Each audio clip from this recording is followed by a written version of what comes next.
Order. Returns to written questions. Returns to written questions. Replies to Commissioner's address. Replies to Commissioner's address. Member for Yellowknife North.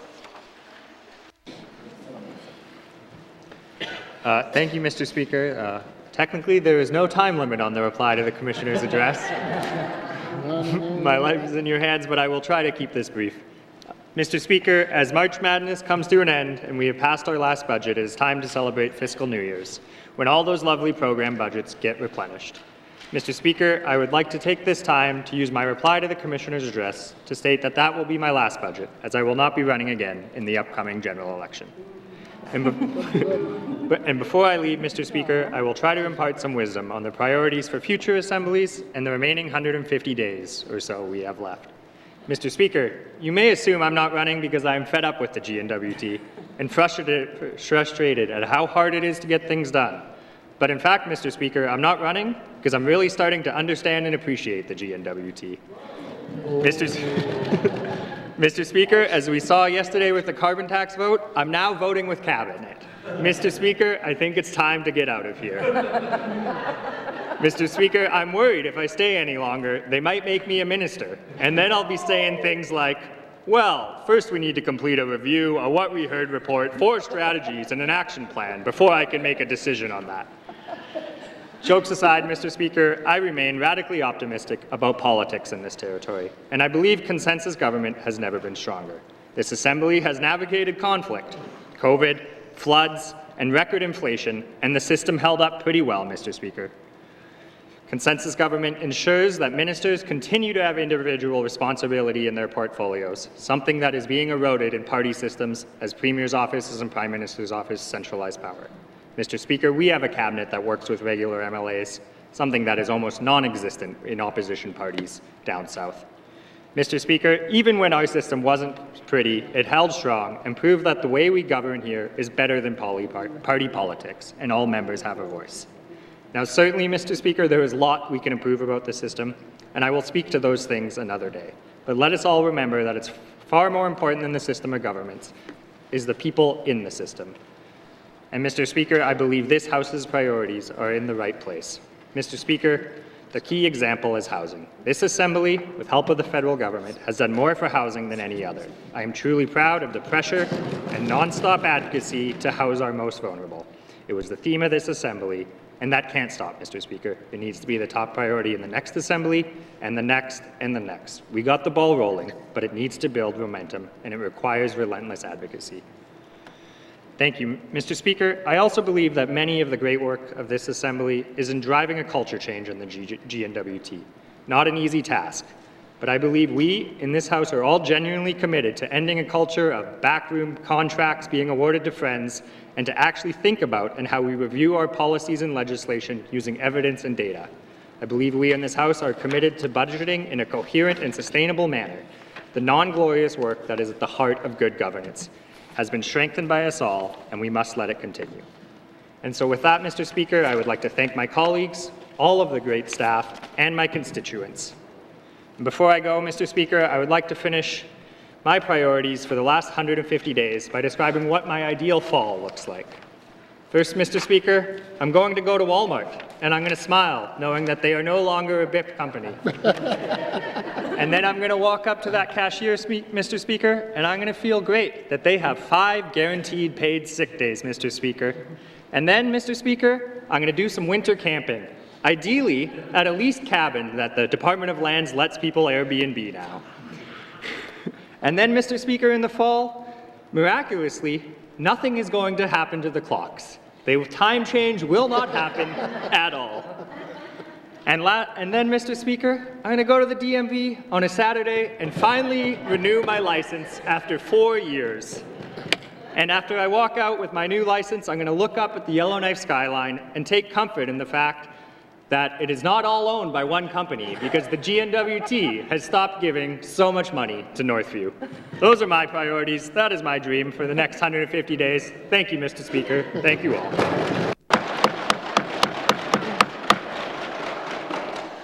Thank you, Member for Yellowknife North. Replies to Commissioner's address. Replies to Commissioner's address. Petitions. Reports of committees on the review of bills. Reports of committees on the review of bills. Reports of standing and special committees. Reports of standing and special committees. Tabling of documents. Tabling of documents. Minister responsible for education, culture, and employment. Mr. Speaker, I wish to table the following 3 documents. Plain language summary for Bill 81, an act to amend the Education Act, number 2. Plain language summary for Bill 82, Legal Profession Act. Follow-up letter for oral question 1402-19 brackets 2, cooperation between income support and child and family services. Thank you, Mr. Speaker. Thank you, Minister. Oral questions. Oral questions. Minister responsible for finance. Oh, sorry. Tabling a document. Sorry.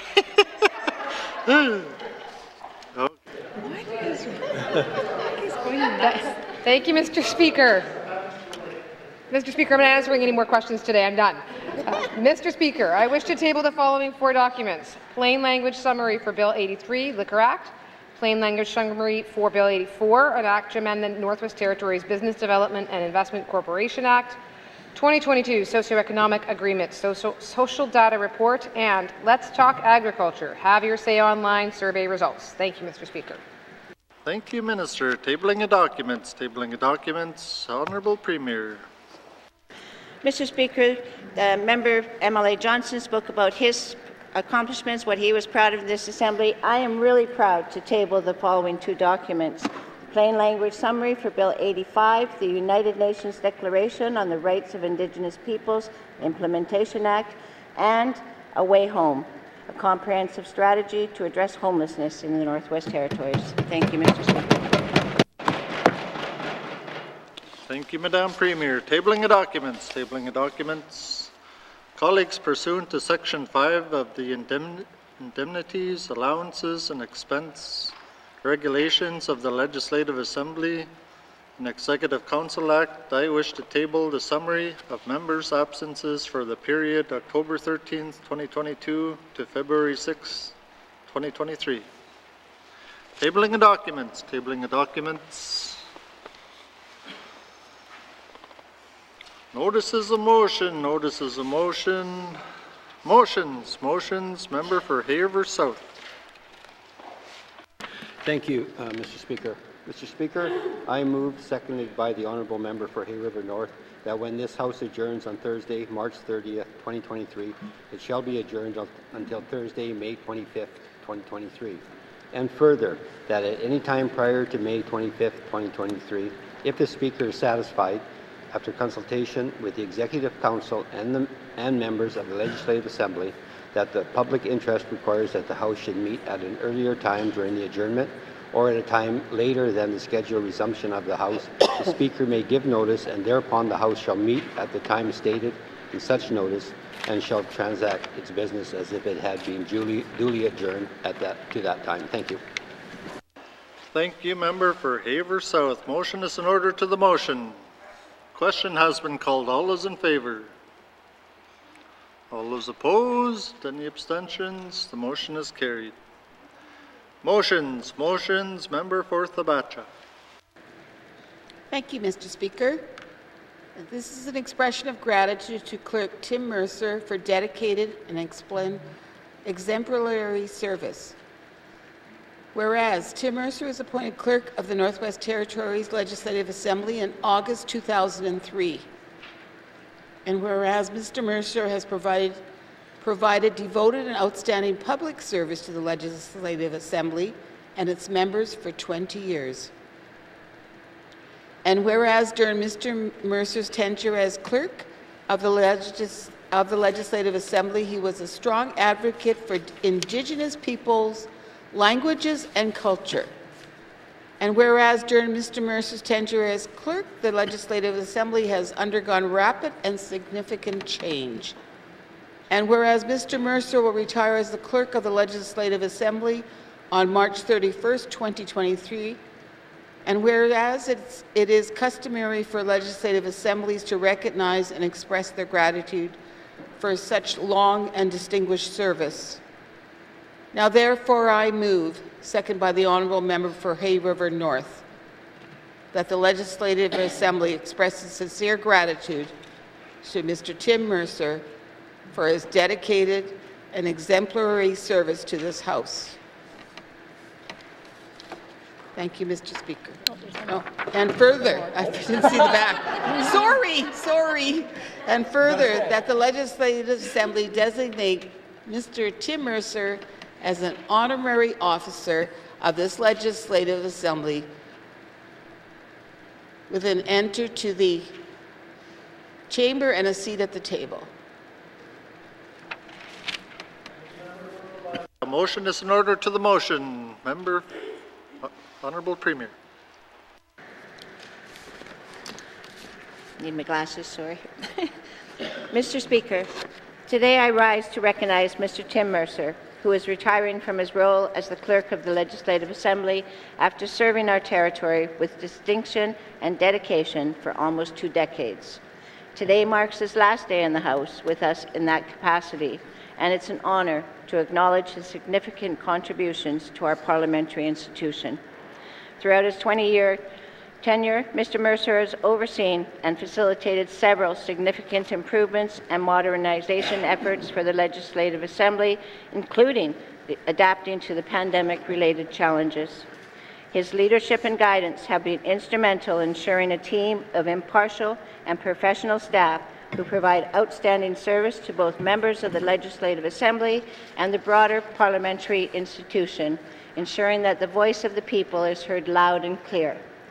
Recently, Mr. Mercer led the development with the Intergovernmental Council Secretariat members of a consensus government process convention that guides how land and resources legislation drafted collaboratively with Indigenous governments will be introduced, considered, and enacted in the legislature. This is a huge accomplishment. This process convention completes the process of collaborative drafting and ensures it applies to all phases of the legislation. This process convention is unique and historic and will remain a significant accomplishment. Mr. Mercer's professionalism and dedication to duty have earned him respect and admiration. He's been a role model for many and set a high bar for those who will come after him. On behalf of the government and the people of this territory, I'd like to express our sincere gratitude to Mr. Mercer for his years of service. We recognize and appreciate his dedication to ensuring that the business of the legislature is conducted with the highest level of professionalism and integrity. On a personal note, Mr. Speaker, I never had to use Mr. Mercer's services a lot because I was always a minister and the Premier, but when I did, he was always honest and sincere in his answers. I may not have always liked the answers, but he was always honest and sincere. We wish him well in his retirement and hope he will enjoy this new chapter in his life. Thank you, Mr. Mercer. Tim, thank you for your service to our territory, and we wish you all the best in your future endeavors. Thank you, Mr. Speaker. Thank you, Madame Premier. To the motion, member for Nivik-Budlik. Thank you, Mr. Speaker. I too would like to join my colleagues in acknowledging the service of Mr. Tim Mercer to this institution and members of the Legislative Assembly, past and present. When I first met Mr. Mercer as a newly elected MLA 3.5 years ago, whereupon he tried to jam 500 years of Western parliamentary procedures and 60 years of N.W.T. Legislative Assembly procedures into my brain over a course of a week. My brain still hurts, Mr. Speaker. Sitting on Board of Management, I saw firsthand the quality of work that Mr. Mercer and his staff produced for our consideration, and I always saw his advice as sound and reasoned, even when I didn't necessarily agree with the proposed course of action. Politics, Mr. Speaker, politics is a contact sport. Bruised egos, hurt feelings abound. Mr. Mercer acted as a father confessor, as an impartial referee, and a procedural guide to all of us, either at one point or another, and while keeping in the best interests of the institution and this consensus government in the forefront. Mr. Speaker, in closing, it is clear that Mr. Mercer, the Assembly's respected gratitude and admiration for an excellent job as clerk over the past 20 years. Personally, I would like to wish Tim all the best in any future endeavors and thank him for his service. Queen Naini, Masichotem.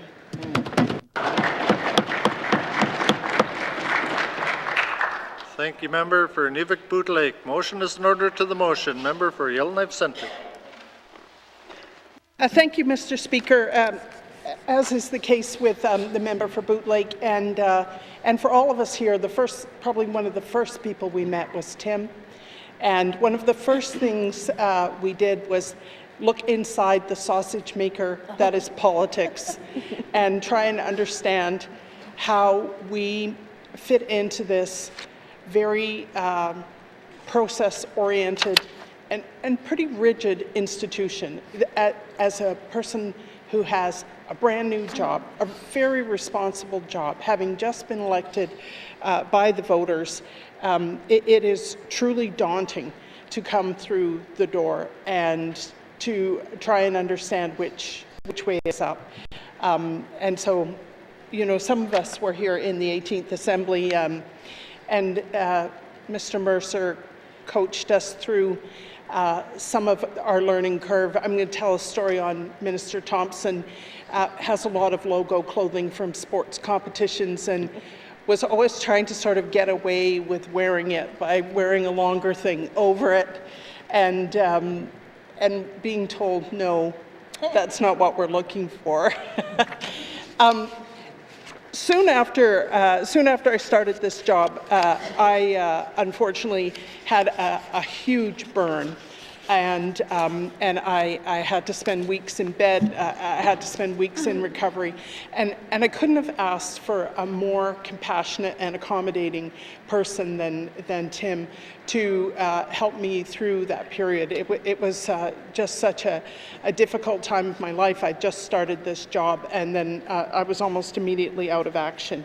And it turned out that compassion was really a hallmark of the way that he treated members and staff. You know, we all lived through the death of Haley Carlson. I saw great compassion in that, and in other instances that were not as high profile. And I think that we've all benefited from his generosity. Certainly, as the member for Boot Lake said, politics can be very rough and tumble, and sometimes having a place to vent and trying to figure out how to go for a different outcome is a very valuable thing, and Tim has always provided that for me, and along with a lot of advice and guidance, which I truly appreciate and which I've benefited from tremendously. As far as I'm concerned, his greatest accomplishment was the assistance he gave the Special Committee on increasing the representation of women. It was he and the Speaker at the time who had gone to the Commonwealth Conference, had looked at the Samoan model for guaranteed seats for women, and launched us on this process of how we could increase the representation of women, hopefully voluntarily, but if not voluntarily, then with quotas. And then there were many iterations of that. There was a motion, there was an interim report, a final report, and I think that he deserves a lot of credit for the fact that we were able to really attract through our efforts as the standing committee a number of women to run in the last election who were successful and who are here today.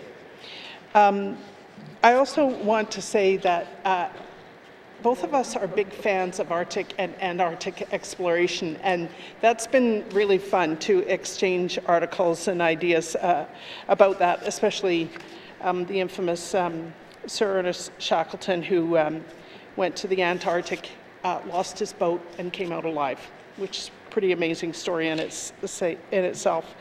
I want to just note a few good changes. It's true that the focus on Indigenous languages culture and representation has really been heightened in Tim's time, and those are all very positive changes from my point of view. When I see all the people in the interpretation booths, I'm very grateful that people throughout the territory have the opportunity to hear what we're saying in their own language. I've also known him to provide opportunities for people to shine. Who he has been able to coach them to better things, to opportunities to attend conferences, training, to try new jobs, and to explore new boundaries and new successes. And finally, I think we have with Tim our most foremost champion of consensus government. Someone who understands it, somebody who's lived it, somebody who can explain it, somebody who doesn't give up on it when the going gets rough, which it certainly does from time to time.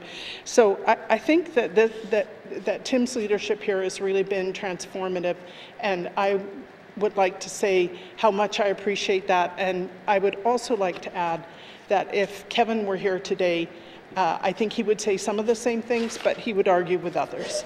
And he would want me on his behalf, as well as my own, to wish Tim the very best with the rest of his journey in whatever that is coming forward. Thank you.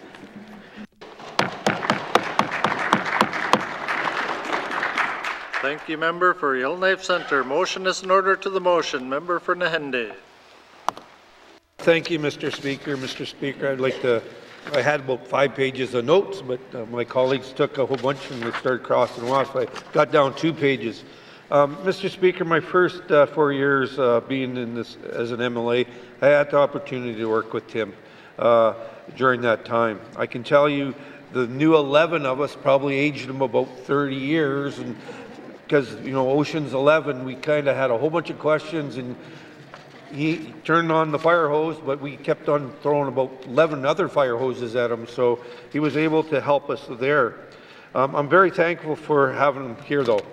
He was able to provide the history to some of the previous decisions and visions of past assemblies.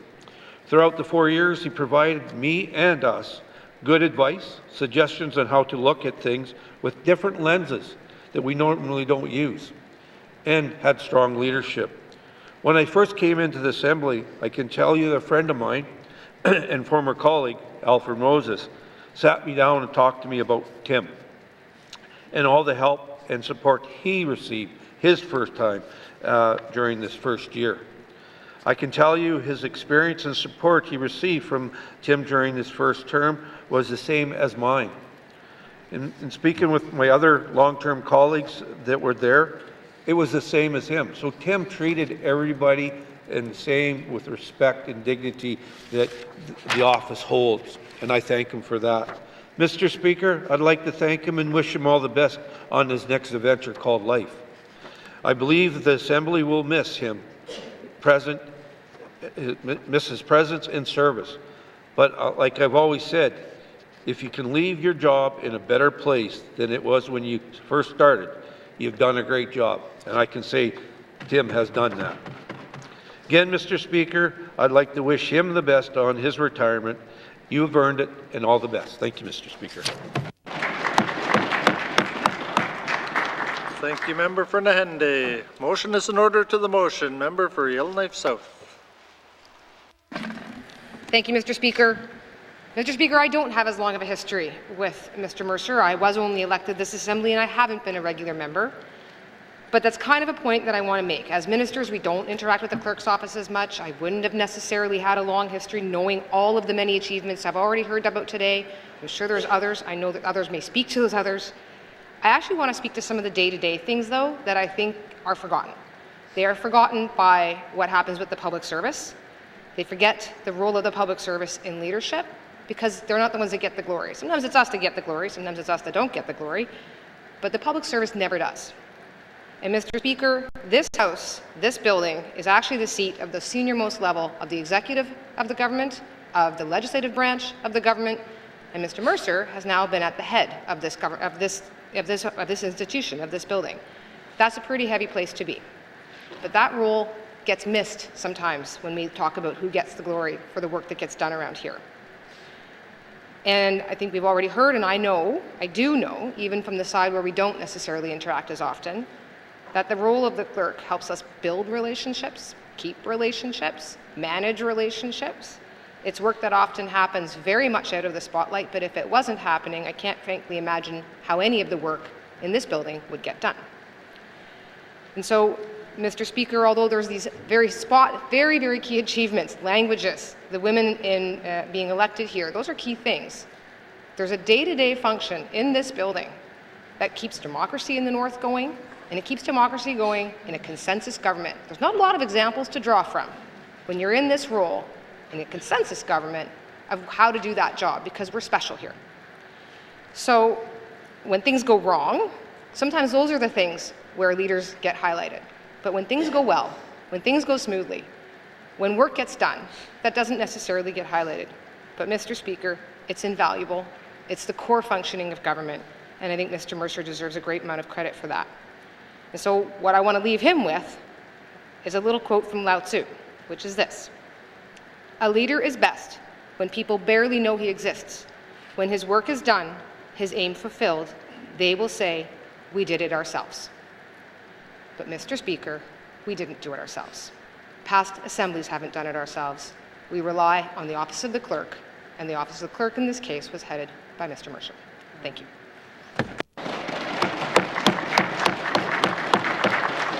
Thank you, member for Yellowknife South. Motion is in order to the motion. Member for Hay River South.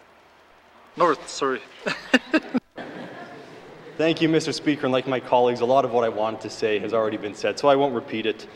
But I do want to highlight some of the changes that have happened here at the Legislative Assembly since Mr. Mercer took the helm. And I've seen them, even in my 7 years here, I've seen a number of changes. And I will say that, of course, the Speaker gets all the credit for the improvements that happen at the Legislative Assembly. And I know Mr. Mercer wouldn't have it any other way. He doesn't want to take any of that credit, but I believe he has a big hand in bringing the voices of this Legislative Assembly to the people of the territory. Since his time in this role, the Legislative Assembly, the television channel, has become a requirement to be carried by the satellite and cable broadcasters as part of their base package. So across the territory, people now have access to our proceedings on TV. And I know that they watch them. When I go into communities, I hear from a lot of people who watch the proceedings, a lot of elders who watch the proceedings. When I began here, there was no live streaming of committee meetings of the proceedings. We can now watch the Legislative Assembly on Facebook Live, on Twitter, on the Legislative Assembly website, on YouTube. We have access all around the world. We also have access in a number of different languages. So I believe there might be 7 different languages being interpreted right now. So the Assembly, it's in Yellowknife. And not a lot of people come to this building. Not a lot of people in Yellowknife even come to this building. So what Mr. Mercer has really helped facilitate is taking the words of the MLAs, the representatives of the people, and ensuring that the people actually get to hear them. And I think that is going to be one of his lasting legacies. Similar to what some of my other colleagues said, I found that Mr. Mercer has been very supportive. When we come in as MLAs, we're deer in the headlight. And he's well aware of that. He's seen many deer come through this house. And I found that he was always very supportive. And often, I would receive support from him without realizing it at the time. It might be a comment that relates to something that we had previously discussed, but wasn't directly related to it. But it would sit in the back of my head, and it would, it would impact me, and it would help me. Little things. I have a poem in my inbox that Mr. Mercer shared with me after I told him about some of the things that I was experiencing as a member. As a deputy speaker, I worked with the speaker and with Mr. Mercer, and he was always very supportive of providing professional development opportunities. I had many good conversations about procedure. I know it's not something that most people are interested in, but as Deputy Speaker and Government House Leader, I do enjoy those types of conversations, and there's not a lot of people with the expertise that Mr. Mercer has as the clerk of a consensus government system. I believe there's only 15 clerks in Canada. It's not a job that a lot of people do, and so it's a very important job, and we need to ensure that people in those roles have the skills. And I always felt that someone was in charge at the Assembly here. You don't always get that sense in some organizations that someone's at the helm, but I always felt that someone was at the helm. And the final thing I want to mention is that Mr. Mercer he's never been afraid to present bold ideas, present options to members that they might not otherwise consider. And he always knows that ultimately it's the members, it's the elected officials that make those decisions. But I did appreciate hearing things from him that you might not otherwise hear from someone. And one very practical example is I was the chair of the Special Committee on Transition Matters in the last government. And what that committee does is they make recommendations to the incoming Assembly. Because an incoming Assembly is all fresh faces, basically there's many instances that whatever that committee recommends, that's what happens. And one of the options that Mr. Mercer presented was that perhaps we do a full year budget in this government. Generally, we do a budget for a few months, and then we come back in the winter and in the new year and hash out a much larger budget. Well, we did recommend that, and that's what happened. And if that didn't happen, we would have been sitting in March 2020 without a budget. And what would have happened to the government of the Northwest Territories? Everything was shut down. We weren't getting together. We weren't able to do what we needed to do. And so because of that suggestion, which ultimately we did accept, we had a budget for the first year through COVID. And I think that's a big deal, and that really contributed to the N.W.T being able to operate. And as my member stated, he had a hand in the Special Committee on increasing the representation of women, and there's numerous examples like that. And of course, the clerk never gets the credit, but those are just a couple examples where credit is due. And so I look forward to hearing the experiences of other members as well, because I know that Mr. Mercer has had a very positive impact on this Assembly and on the members. Thank you.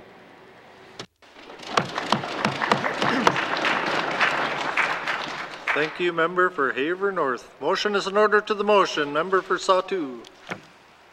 Thank you, Mr. Speaker. I just wanted to acknowledge Tim on his retirement as well, in my experience getting to know him within this Assembly. And coming into this Assembly, being a first-time elected MLA and being a first-time elected minister, and also being Indigenous really carried hard on me as well, too. My beginnings were very humbling.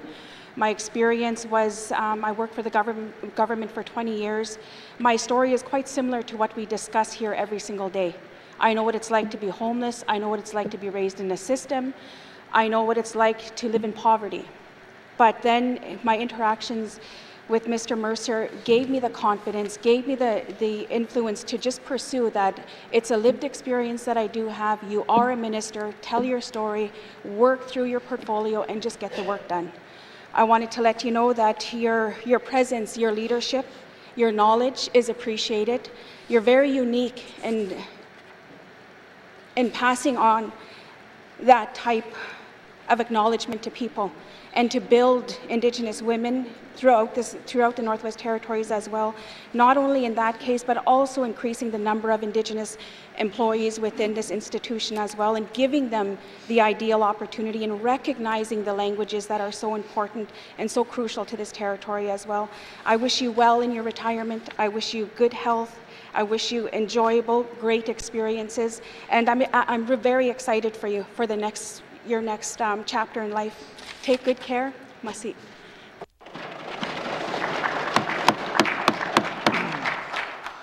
Thank you, member for Sawtoo. Motion is in order to the motion. Member for Great Slave. Thank you, Mr. Speaker.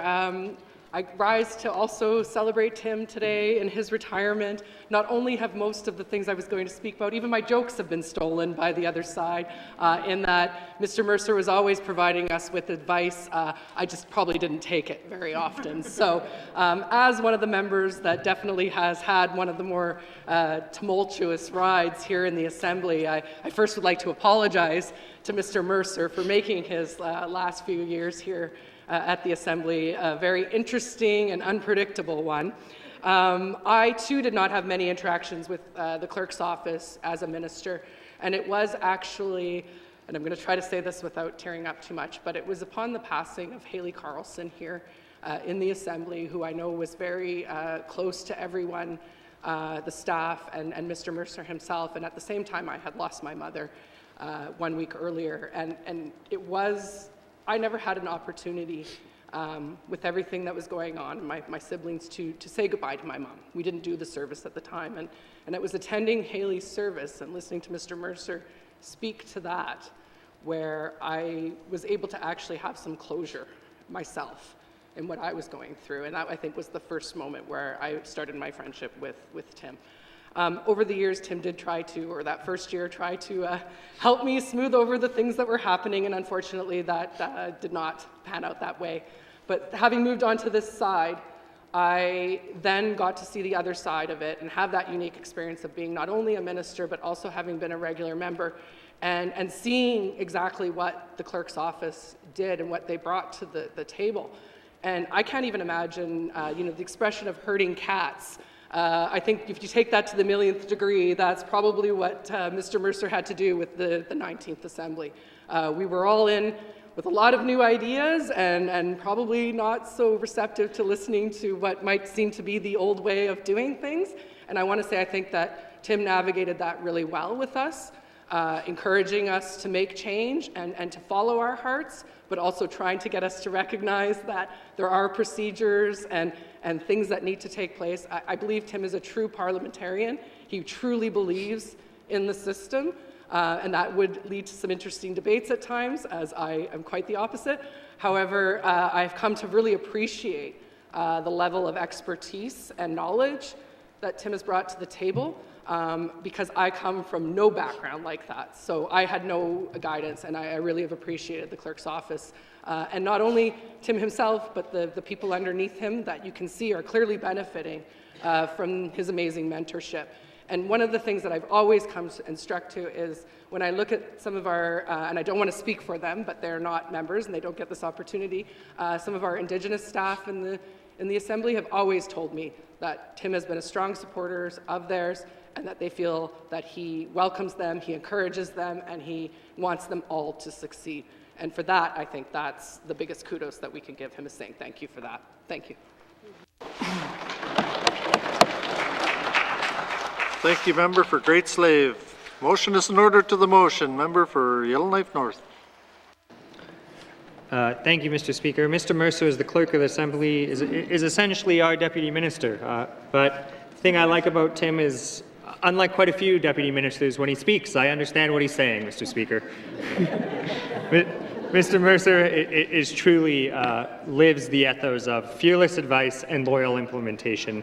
I had the honor of chairing caucus through the first half of this Assembly through some tumultuous times, and I spent many hours in his office getting advice and discussing things, and he provided me a wealth of direction and options, and always after those meetings, I was confident that they would be implemented. I was confident that they would get down to the staff who needed to implement them, which I think is often the hardest part of accomplishing anything in government, is making sure it is actually followed up on. And I've never had that concern with Mr. Mercer. I truly do appreciate his advice and his ability to give fearless advice, because I know that is not easy. That is not easy for many civil servants to do. To give advice that you simply may not want to hear. And so I just would like to thank Mr. Mercer for all of his help and all of his advice in my time. Thank you, Mr. Speaker. Thank you, member for Yellowknife North. Motion is in order to the motion. Member for Hay South. Thank you, Mr. Speaker. And Mr. Speaker, before ever meeting Mr. Mercer, it was immediately upon my successful election to the Assembly that he contacted me to give me advice on an issue that was dogging me. And I knew from that first contact that we as MLAs were in good hands. And RJ said, "I told you so." Mr. Mercer's dedication to this Assembly for the past 20 years is very appreciated by myself, and I think everyone here today. I wish him all the best in retirement while he works on his Class 3 driver's license and his air endorsement, So, Mr. Bassett, you may have a truck driver in the making. Seriously, though, Mr. Mercer, from what I know of you in my short time here, your conduct and the service you provided was nothing short of exceptional, and we will all miss that. Thank you.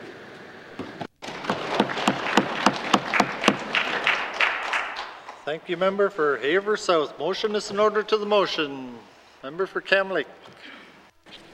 Thank you very much, Mr. Speaker. Mr. Speaker, it's pretty obvious that that first phone call that we received the very next morning after we're elected is a memorable one, because it's definitely my first memory of talking to Tim. I had never met Tim before, and I had never spoken with Tim before. And I remember being so terrified on the phone that when I hung up, I realized I had absolutely no idea what he had just told me. Mr. Speaker, Tim has a lot of passion for his role as Clerk of the Legislative Assembly, and that is very obvious. He has a lot of love for the Northwest Territories, and that is very clear. Tim has a vision for how to build a system that supports and honors consensus government in this territory, and that is certainly loud. I had the honor, I can say now, of serving on Board of Management as well with some of my colleagues, and Board of Management spent a lot of time together in the 19th Assembly, and so we got to know each other quite well. There were times where we didn't want to be in the same room together, but I think at the very end of this Assembly, as we enter into the last days, we realized that there was a huge benefit and a lot of memorable relationships that were created in those moments together, and a lot of good work that was done in Board of Management with yourself, Mr. Speaker, and Tim at the Secretary position of that, and I'm very thankful for that time. One of the roles that Board of Management had was in interviewing for a new clerk, and I realized that, yes, while we were interviewing for a deputy minister position, that one of my biggest concerns about interviewing for that position was that it's not just another leadership job. It's a leadership job that is to the next level, because yes, you want someone that is experienced in management, and yes, you want someone who is smart and knows their stuff, but it's a huge task to deal with the 19 of us. And it's one of the, in my opinion, one of the biggest, probably most challenging parts of the role, and one of the most important parts of the role is keeping us all in line, but also making sure that we're well supported, and that's not an easy task to do. And so one of my biggest concerns was, how do you interview for someone's ability to connect with people when you may not know the person that you're interviewing? Because it is very clear that connection is such a huge part of the role of the Clerk of the Legislative Assembly. Mr. Speaker, I can say that one of Tim's greatest strengths is his ability to connect in a unique way with every single person that comes into this House and that is elected in some way, shape, or form. And I was honored to be one of the people to receive not only that professional relationship, but that friendship. Mr. Speaker, my greatest respect for Tim as a human being, though, and as a person, definitely came through some of the darkest moments of this Assembly. I want to say, Mr. Speaker,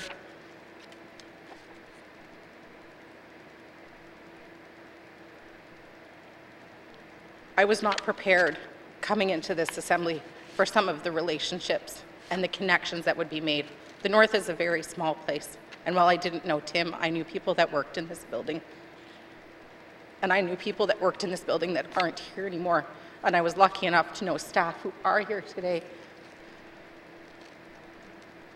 and who were amazing support systems, and at the helm of that is Mr. Mercer. So I wanted to leave Mr. Mercer with this, because we all know that Mr. Mercer is a huge sailor. I am not afraid of storms, for I am learning how to sail my ship, is a very common and well-known sailing quote. And I want to thank Mr. Mercer for helping me build the confidence as a first-time MLA to learn how to sail my ship. Thank you.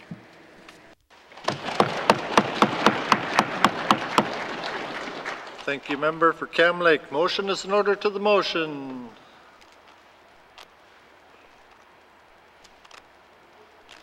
Question has been called. Member for Sabacha. Pardon? Yes, I'll allow the mover to have closing comments. Member for Thabacha.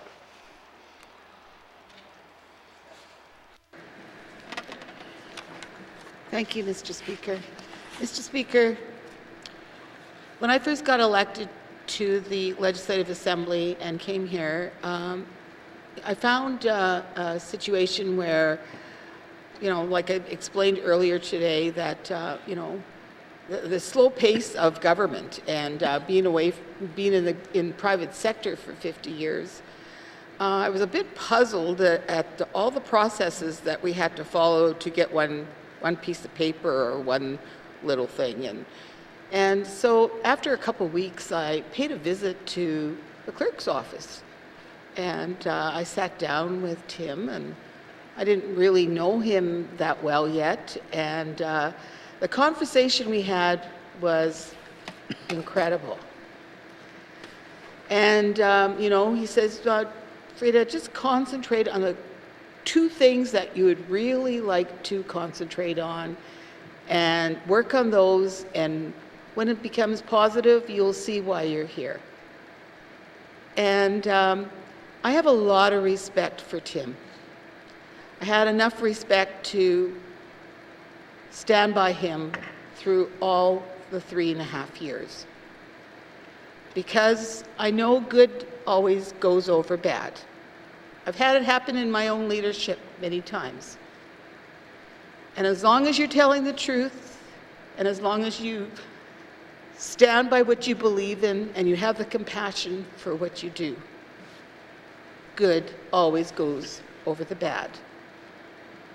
And with that, I will miss Tim greatly. I respect him. And I've got to know him even more as chairing caucus with him in the last little while.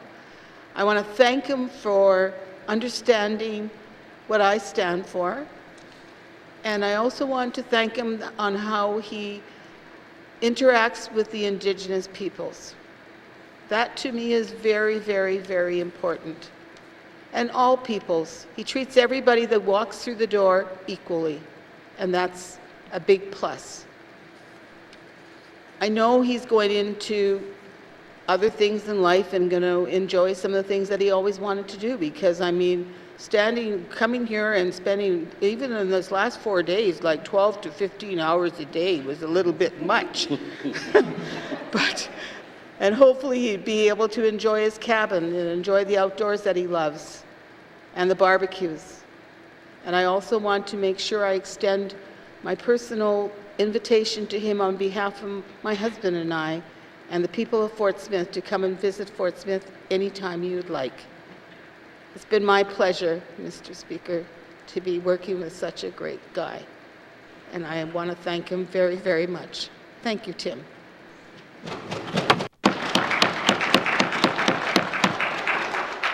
Thank you, colleagues. Before we do the vote, I just want to say a few words myself while the staff are here. Mr. Mercer, I know I could only see the back of your head right now, and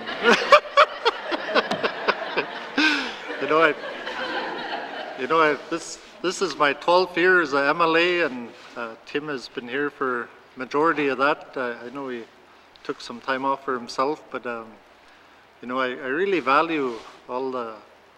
I didn't come to his office that much, but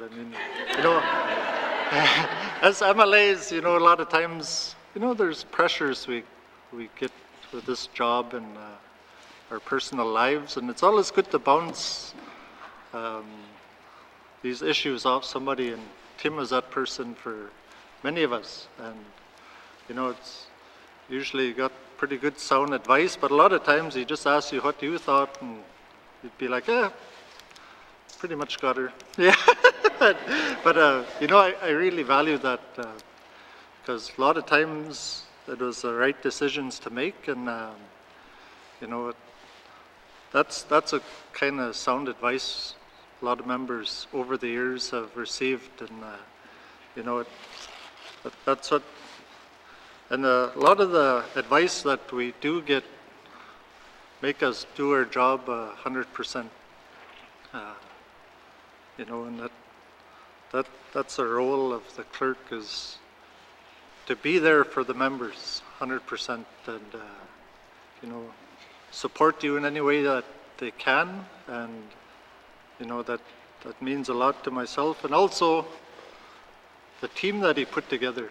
Look at the team up there that's seeing him off there.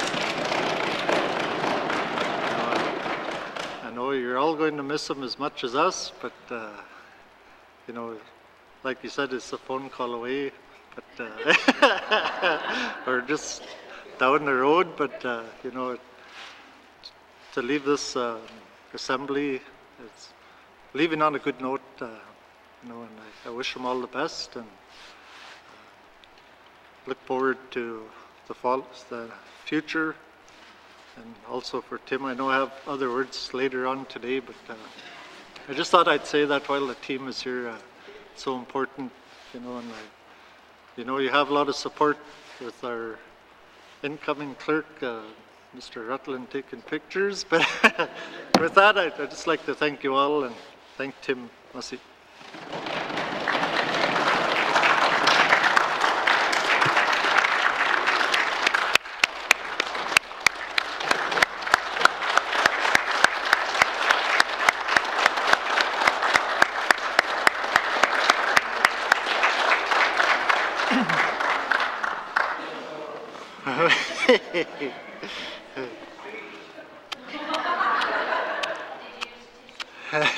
To the motion. All those in favor? We're voting on the motion. Yeah. All those opposed? Oh.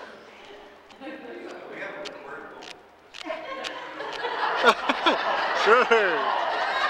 Okay, it's up to member for Thabacha. Okay.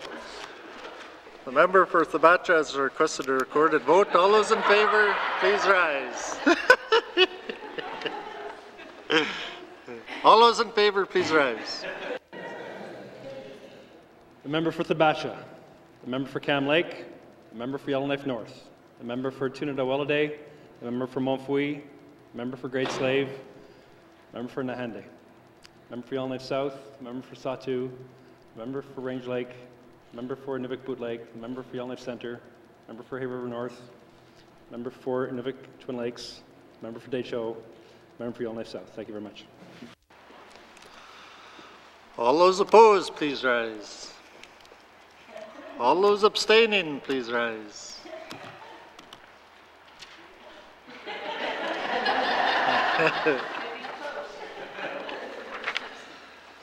It's pretty close here, but I'm just kidding. The results of the recorded vote: 16 in favor, 0 opposed, 0 abstentions. The motion is carried.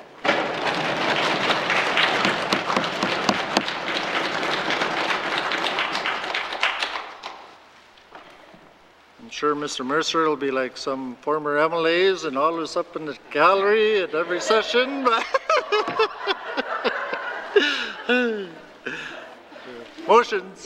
Motions. Notice is a motion for the first reading of bills. Notice is a motion for the first reading of bills. First reading of bills. First reading of bills. Second reading of bills. Second reading of bills. Member for Cam Lake. Thank you, Mr. Speaker. Mr. Speaker, I move, seconded by the member for N.W.T Twin Lakes, that Bill 80, Dental Hygienist Profession Statute Amendment Act, be read a second time. Mr. Speaker, Bill 80 amends the Dental Auxiliaries Act and the Health and Social Services Professions Act to require the Minister to recommend to the Commissioner regulations under the Health and Social Services Professions Act on or before March 31st, 2024, to regulate the practice of dental hygienists. Designate the profession of dental hygienists as a profession to which that Act applies effective April 1st, 2024. Transfer the regulation of dental hygienists from the Dental Auxiliaries Act to the Health and Social Services Professions Act effective April 1st, 2024, and replace gender-specific language in the Dental Auxiliaries Act with gender-neutral language. Thank you, Mr. Speaker. Thank you, member for Cam Lake. The motion is in order to the principle of the bill. Member for Cam Lake. Thank you, Mr. Speaker. Mr. Speaker, over the last 3.5 years, I have spoken about oral health on numerous occasions in this House. I have focused on the need of the N.W.T to change and modernize the Dental Auxiliaries Act and the regulatory environment of dental hygienists to improve preventative oral health in small communities, and I have focused on the cost of the N.W.T's lack of equitable access to preventative oral health care. But I want to tell this House why it is important that I am moving forward with this bill. We live in a unique part of the world with unique needs. In our remote communities, access to regular dental care is not consistent, and treatment is not timely or immediate. Accessing treatment is complicated by the fact that dental services are not insured medical services under the Canada Health Act. Depending on an N.W.T resident's ancestry, their funding for dental care comes from different funding or benefit pots. Here in Yellowknife, there are multiple dental hygienists that residents can access on a regular basis dependent on financial and benefits the individual has access to. Some dentists and hygienists also travel to communities. The Dental Auxiliaries Act stipulates that no dental hygienist shall practice dental hygiene except under the direction and control of a dentist. In this week's response to oral question 1435-19(2, Dental Hygienist Regulations and Health and Social Services stated, quote, access to dental services for Indigenous residents eligible for the Non-Insured Health Benefits Program is funded by Indigenous Services Canada, or ISC, through a contribution agreement with the Department. The Department, on behalf of ISC, enters into contracts to pay for the travel costs of the dental providers to provide dental services in communities. ISC determines the number of dental days allocated to each community, and funding is in accordance with this number, end quote. In reality, how services are delivered on the ground across our territory differs than how they are intended. Yes, there are contracts for dental providers to travel to northern communities, but on the ground, what this means is that dental providers offer dental services in short blocks of time outside of Yellowknife, in community hubs and small remote communities. These services are triaged starting with dental emergencies. This makes sense. If someone needs a root canal or an extraction, this will always be the more emergent case. What this means is that prevention is pushed back or simply does not happen, and the next visit is more teeth being pulled and a cycle where preventative care consistently sits on the back burner. Separating dental providers to allow for the option of dental hygienists to work independent of a dentist is key to empowering dental hygienists to secure their own contracts and, in turn, provide prevention oral health care in small remote communities. This isn't only a challenge relevant to the N.W.T. Today, all Canadian jurisdictions, except 3 territories and PEI, have legislation to support dental hygienists to be autonomous and self-regulated to varying levels. For example, some jurisdictions restrict the use of local anesthesia by dental hygienists. And I have to say a huge thank you to the Canadian Dental Hygienists Association, the Ontario Dental Hygienists Association, and the British Columbia Dental Hygienists Association. All 3 associations were incredibly generous with the information they shared with me on lessons learned through their own legislation, what they would do different and why, and how they have created a regulatory environment for dental hygienists, and have strongly encouraged new modern legislation for dental hygienists in the Northwest Territories. Yellowknife residents don't encounter the same barriers accessing preventative oral health care as small and remote community residents. But, Mr. Speaker, access to preventative health care is an all-of-territory concern. Our oral health has a significant impact on our overall health. Oral health care, or lack thereof, can cause a cascading domino effect of health challenges down the road.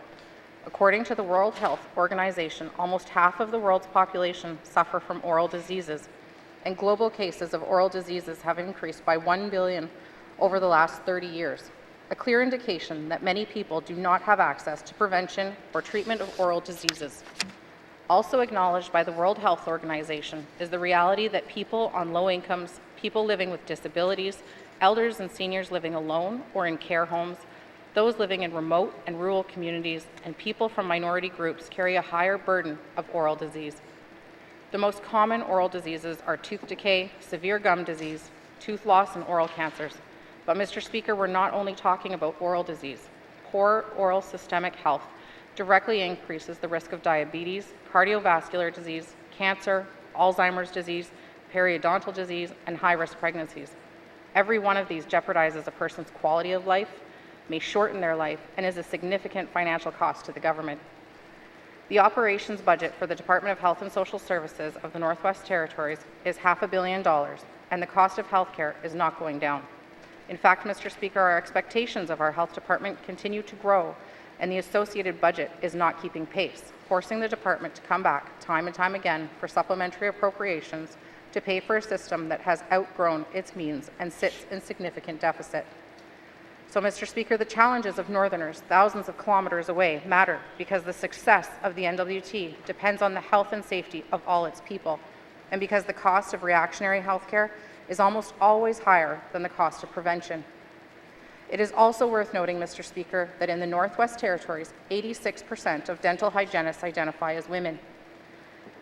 Denying dental hygienists the opportunity to practice outside of the control of a dentist means that the government is unintentionally denying employment opportunities in a sector that is largely female. In addition, less than a handful of N.W.T. communities have resident dentists. This means that less than a handful of N.W.T. communities can be home to practicing dental hygienists. Nurses work in our small, remote communities without doctors. Preventative healthcare professionals like chiropractors and massage therapists are free to work under professional accreditation, using their professional discretion to provide services to N.W.T. residents.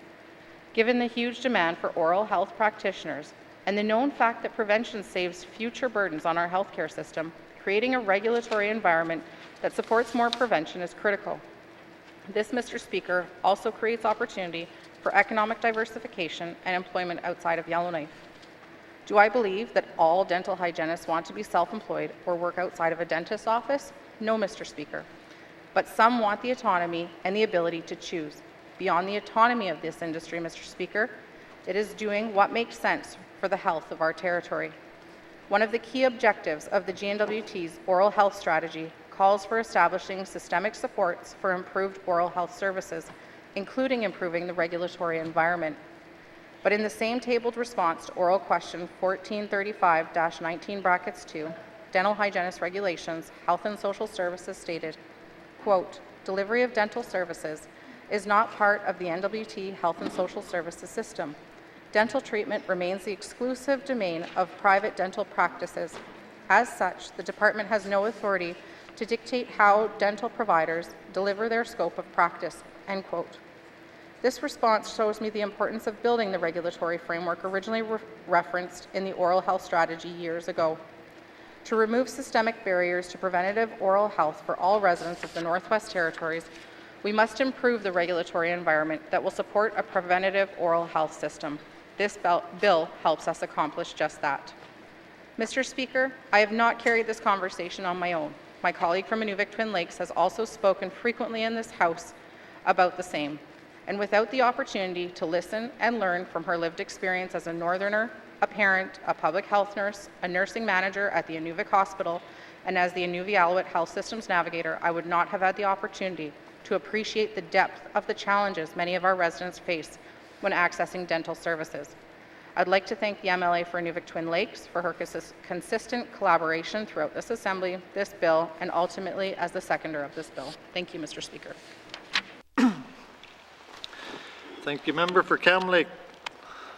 The motion is in order to the principle of the bill. Member for Government House Leader. Thank you, Mr. Speaker. The government has not had time to do an analysis of this bill. What the bill proposes would take government resources, and we cannot endorse something without doing our due diligence.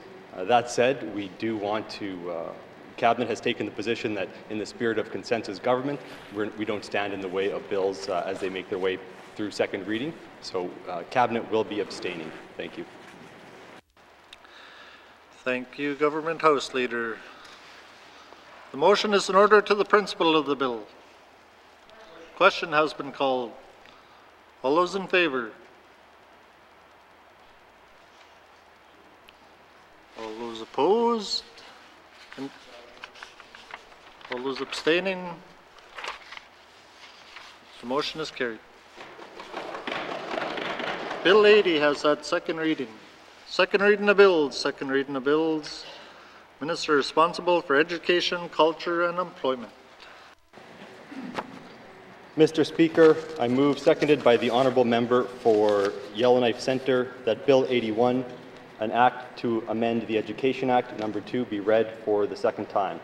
The bill amends the Education Act to update the preamble to recognize the vital role that Indigenous peoples and Indigenous governments play in achieving quality and excellence in education, clarify a number of defined terms, update the procedural requirements to be followed when modifying a school program for a student, allow the minister to access student records for the purposes of evaluating a school program or monitoring student progression through the education system, permit school staff to disclose information in a student record to an education body or the department, provide the minister with the authority to permit the sharing of information relating to teacher certificate suspensions and cancellations with other jurisdictions, clarify quorum rules for district education authorities, obligate education bodies to provide student transportation, update and clarify the duties and powers that may be allocated to education bodies, provide education bodies that have been allocated with the same duty or power with the mediation option to determine which education body will perform the duty or exercise the power,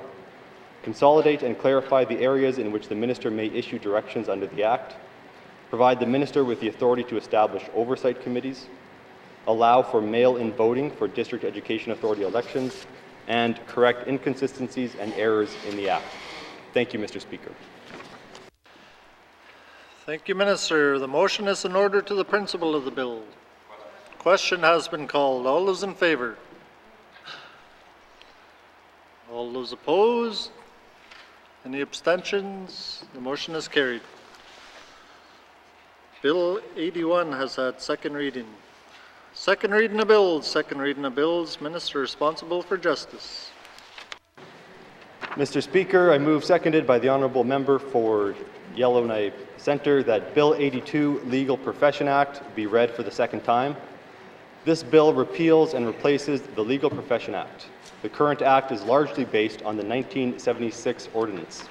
It has been amended over time, but there are parts of it that are antiquated and that have been overtaken by more modern legislation. In addition, the current act does not reflect contemporary developments in the self-regulation of the legal profession across Canada.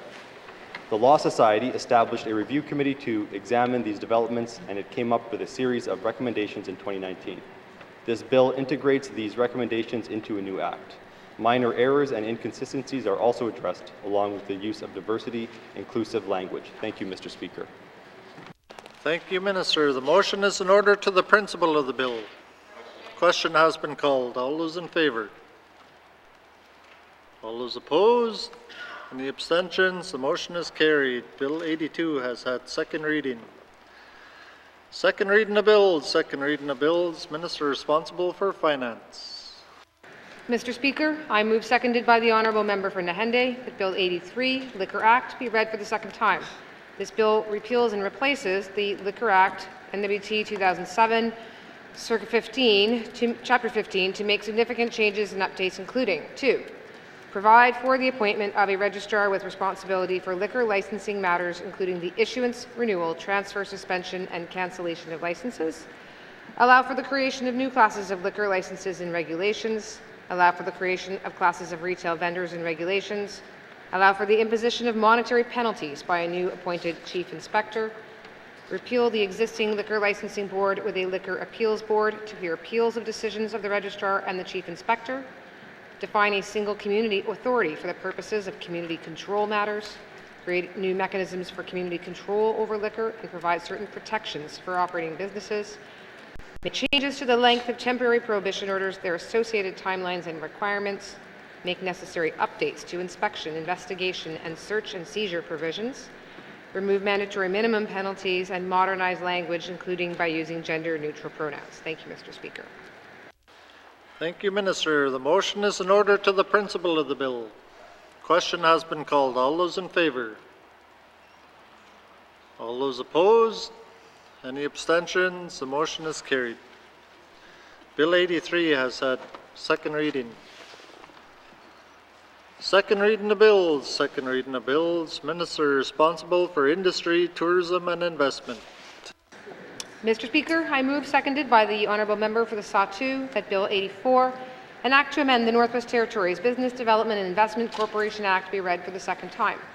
This bill amends the Northwest Territories Business Development and Investment Corporation to change the name of the act to the Prosper N.W.T. Act, continue the Northwest Territories Business Development and Investment Corporation as Prosper N.W.T., clarify when a corporation will be considered a subsidiary of Prosper N.W.T. for the purposes of the Act, provide the Board with the authority to modify Prosper N.W.T.'s non-financial support programs with the approval of the Minister, provide Prosper N.W.T. with the authority to provide non-financial support to business enterprises and members of the public outside of established programs, provide Prosper N.W.T. with the authority to provide financial support to business enterprises and subsidiaries, provide the Board with the authority to require parties to confirm their compliance with agreements they have entered into with Prosper N.W.T., clarify conflict of interest provisions by adding the concept of a controlling interest, clarify that persons are related under the Act if they are related for the purposes of the Income Tax Act of Canada, permit Prosper N.W.T., subject to certain limitations, to use a portion of its cash on hand for the purpose of carrying on its business, remove the requirement that the programs established under the Act be periodically reviewed by the Minister, modernize language, including using gender-neutral pronouns, and correct inconsistencies and errors identified in the Act. Thank you, Mr. Speaker. Thank you, Minister. The motion is in order to the principle of the bill. Question has been called. All those in favour? All those opposed? Any abstentions? The motion is carried. Bill 84 has had second reading. Second reading of bills. Second reading of bills. Madam Premier. Mr. Speaker, I move, seconded by the honourable member for N.W.T. Lake, that Bill 85, United Nations Declaration on the Rights of Indigenous Peoples Implementation Act, be read for the second time. This bill affirms the Declaration as a universal human rights instrument with application to the Indigenous peoples of the Northwest Territories and the laws of the Northwest Territories, provides a framework for the implementation of the Declaration by the government of the Northwest Territories in collaboration and cooperation with Indigenous governments or organizations, and it affirms the roles and responsibilities of Indigenous governments or organizations in the implementation of the Declaration. Thank you, Mr. Speaker. Thank you, Madam Premier. The motion is in order to the principle of the bill. Question has been called. All those in favour? All those opposed? Any abstentions? Motion is carried. Bill 85 has had second reading.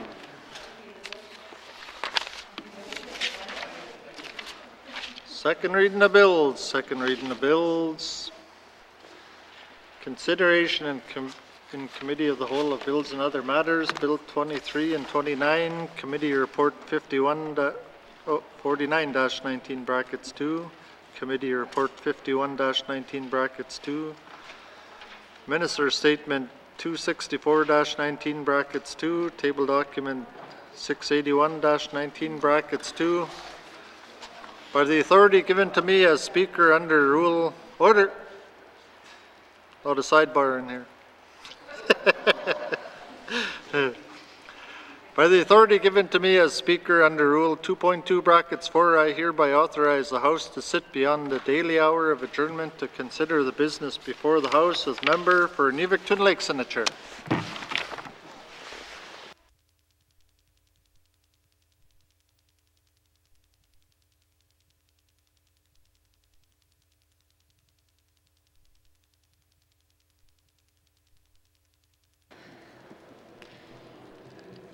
I now call Committee of the Whole to order. What is the wish of committee? Member for Cam Lake. Thank you, Madam Chair. Madam Chair, committee wishes to consider Committee Report 49-19 brackets 2, report on the 2021-22 review of the Official Languages Act, and Committee Report 51-19 brackets 2, report on Indigenous representation in the Northwest Territories Public Service. Thank you, Madam Chair. Does committee agree? Thank you, committee. We'll take a 5-minute break.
I now call Committee of the Whole to order. Committee, we've agreed to consider Committee Report 49-19, brackets 2, Standing Committee on Government Operations Report on the 2021-2022 Review of the Official Languages Act. I will go to the Chair of the Standing Committee on Government Operations for any opening remarks. Member for Yellowknife North. Thank you, Madam Chair. The Standing Committee on Government Operations is reviewing the Official Languages Act over the last 2 years. This committee's report was read into the record on March 27, 2023. Since the Act had not been changed since 2003, it was the committee's goal to collect input from Northerners on the effectiveness of the Official Languages Act, to recommend changes to better protect and revitalize official languages, and to ensure changes are implemented. The committee heard the desire for change during its outreach with the public, as well as from past reports on this legislation. During the committee's statutory review, Bill 63 was brought forward by the Minister of Education, Culture and Employment to address some of the known issues in the Official Languages Act. Bill 63 received third reading on March 28, 2023. While the committee was glad to see some changes to the Official Languages Act in Bill 63, the committee believes that those changes do not go far enough. In the feedback committee heard, it was clear that participants across the Northwest Territories want and need more change. The committee has made 13 recommendations to further transform the way the Official Languages Act serves and protects official languages in the Northwest Territories. These recommendations strive to implement the right to receive services in your official language of choice, implementing the right to K-12 emergent education in your local language, doubling resources to support and revitalize Indigenous languages, and support of official languages speakers in the public service. The committee looks forward to the government's response to these recommendations. The committee would like to thank everyone who participated in the review. The committee was inspired by the Northwest Territories residents doing amazing things to reclaim their languages, teach young people with limited resources, and advocate changes to help their language communities survive and thrive. I would like to thank the committee for their work on this review. Individual members may have additional comments. Thank you, Madam Chair. Thank you. I will now open the floor to general comments on Committee Report 49-19-2. Do any members have any general comments? Seeing none. Member for Yellowknife North. Thank you, Madam Chair. I move that this committee recommends that the Government of the Northwest Territories double funding for Indigenous language education, services, and revitalization. Thank you, Madam Chair. Thank you. The motion is in order to the motion. Question has been called. All those in favor? All those opposed? Abstentions? Motion is carried. Member for Yellowknife North. Thank you, Madam Chair. I move that this committee recommends the Government of the Northwest Territories reimburse use of an Indigenous official language as an eligible expense for all programs, grants, and contributions, and further that these funding agreements should be multi-year to reduce administrative burden and improve sustainability. Thank you, Madam Chair. Thank you. The motion is in order to the motion. Question has been called. All those in favor? All those opposed? Abstentions? Motion is carried. Member for Yellowknife North. Madam Chair, I move that this committee recommends that the Department of Education, Culture and Employment set up a Creative Commons for all Indigenous language resource materials, and further that the Creative Commons should build on the Our Languages N.W.T platform and offer an accessible digital space. And furthermore, it should allow creators and users to share and collaborate on education materials, language learning apps, curricular grant applications, and other resources. Thank you, Madam Chair. Thank you. The motion is in order to the motion. Member for Yellowknife North. Yeah, thank you, Madam Chair. I just want to speak directly to the Minister of Education on this one. We heard one of the teachers say that they spent $30,000 to create a textbook in an official language, and then someone else actually owns the copyright to that. And they can't, share that with other language resources. They can't use the same kind of standard textbook format and get it translated. So the solution we heard to doing that was that there needs to be a Creative Commons for Indigenous language resource materials so that those are not copyrighted. And this seems like a pretty easy ask to make sure that those teachers can all share resources without concerns for copyright. Thank you, Madam Chair. Thank you. To the motion. Member for Great Slave. Thank you, Madam Chair. I want to just thank the committee for the work on this. It's not one that I sit on, and I think this just comes back to, I think 2 years ago, asking the minister if we were going to get some of our languages on like Google and Google Translate. And I have to say, actually, since that time, I've noticed there are more resources online that I can look up certain words in N.W.T or Inuvialu. Sorry, I'm not getting any. I won't even try today. And so therefore, you know, I just see that this is such a great thing. Teachers are very collaborative. They're very about, you know, not reinventing the wheel and sharing their information. And I think just having this kind of a resource is amazing. Even as a person who doesn't speak an Indigenous language, just the ability to go somewhere and look it up would be great. So I think this is a wonderful recommendation from the committee. Thank you. To the motion. Question has been called. All those in favor? All those opposed? Abstentions? The motion is carried. Member for Yellowknife North.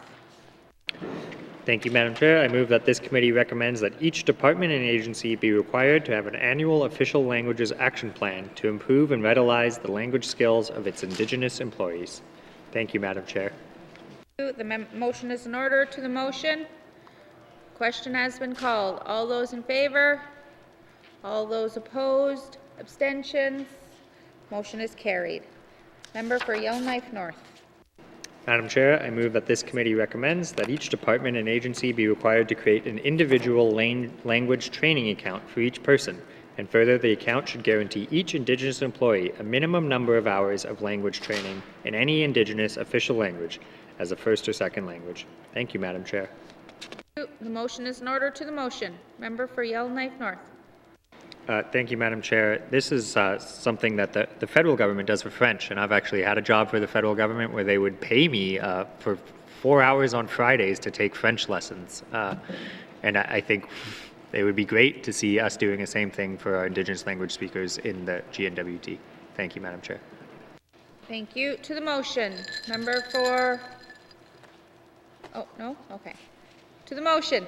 Question has been called. All those in favor? All those opposed? Abstentions? Motion is carried. Member for Yellowknife North. Madam Chair, I move that this committee recommends that the Department of Finance set up an Indigenous Languages Revitalization Fund in order to support Indigenous employees in the effort to reclaim, revitalize, and maintain and strengthen their languages. Thank you, Madam Chair. Thank you. The motion is in order. To the motion. Question has been called. All those in favor? All those opposed? Abstentions? Motion is carried. Member for Yellowknife North.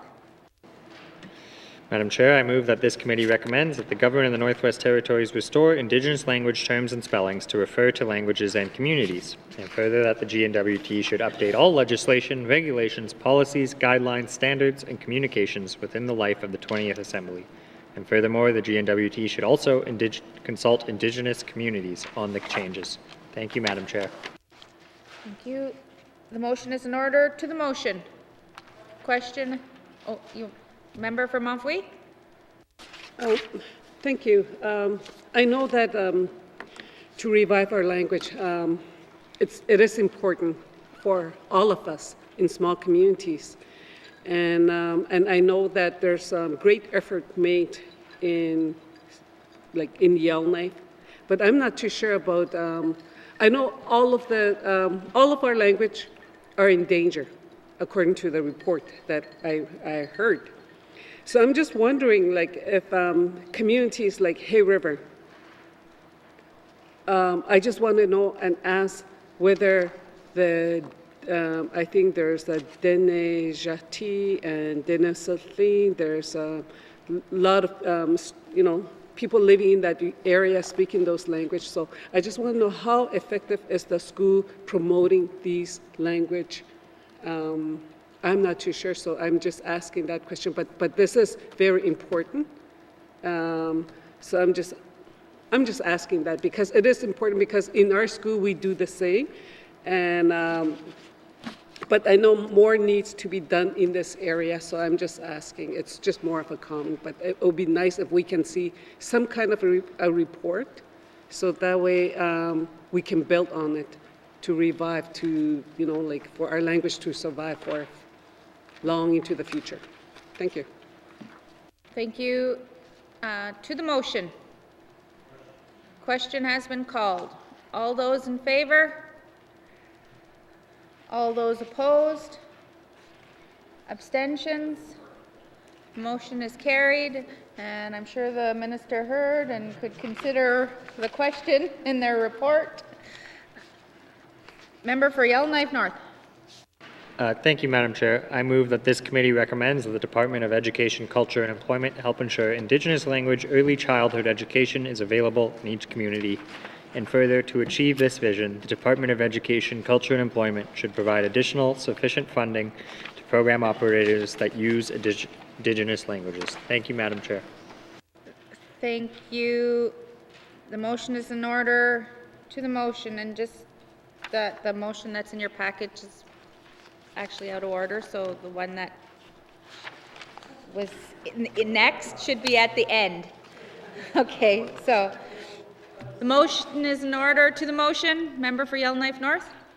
Yeah, thank you, Madam Chair. The most inspiring things we heard from committee were those cases where there were language nests for preschool children. Their brains are sponges. That's where they were learning. That's where we heard cases where you have young children talking to elders and they are learning the language. And I think we are fortuitous timing that we are rolling out universal childcare in this next few years, and we are spending unprecedented dollars on childcare and building spaces. And so I think it's important that we should try and prioritize a lot of those spaces to be using Indigenous languages, and when they are, they should get extra funding so that they can do that. So I think it's just a unique opportunity to make sure we have those language nests as we build more early learning childcare centers. Thank you, Madam Chair. Thank you. To the motion. Question has been called. All those in favor? All those opposed? Abstentions? Motion is carried. Member for Yellowknife North. Thank you, Madam Chair. I move that this committee recommends that the government of the Northwest Territories recognize the right of each resident to receive services in the official language of their choice. And further, this right should go beyond the concepts of significant demand and nature of the office and follow the principle of substantive equality. And furthermore, that as such, the government of the Northwest Territories should consider quantitative and qualitative characteristics when determining service levels to each official language community. And furthermore, this right should also be remedial in nature, designed to counter the gradual decline of Indigenous official language speakers. Thank you, Madam Chair. Thank you. The motion is in order. To the motion, member for Yellowknife North. Yeah, thank you, Madam Chair. First off, that the principle of substantive equality and the idea of Indigenous language rights being remedial in nature is something committee stole from the Federal Indigenous Languages Act. They've actually surpassed us in the way they are treating rights. And right now, the vast majority of complaints to our official languages commissioner are about French language. They're not about Indigenous languages.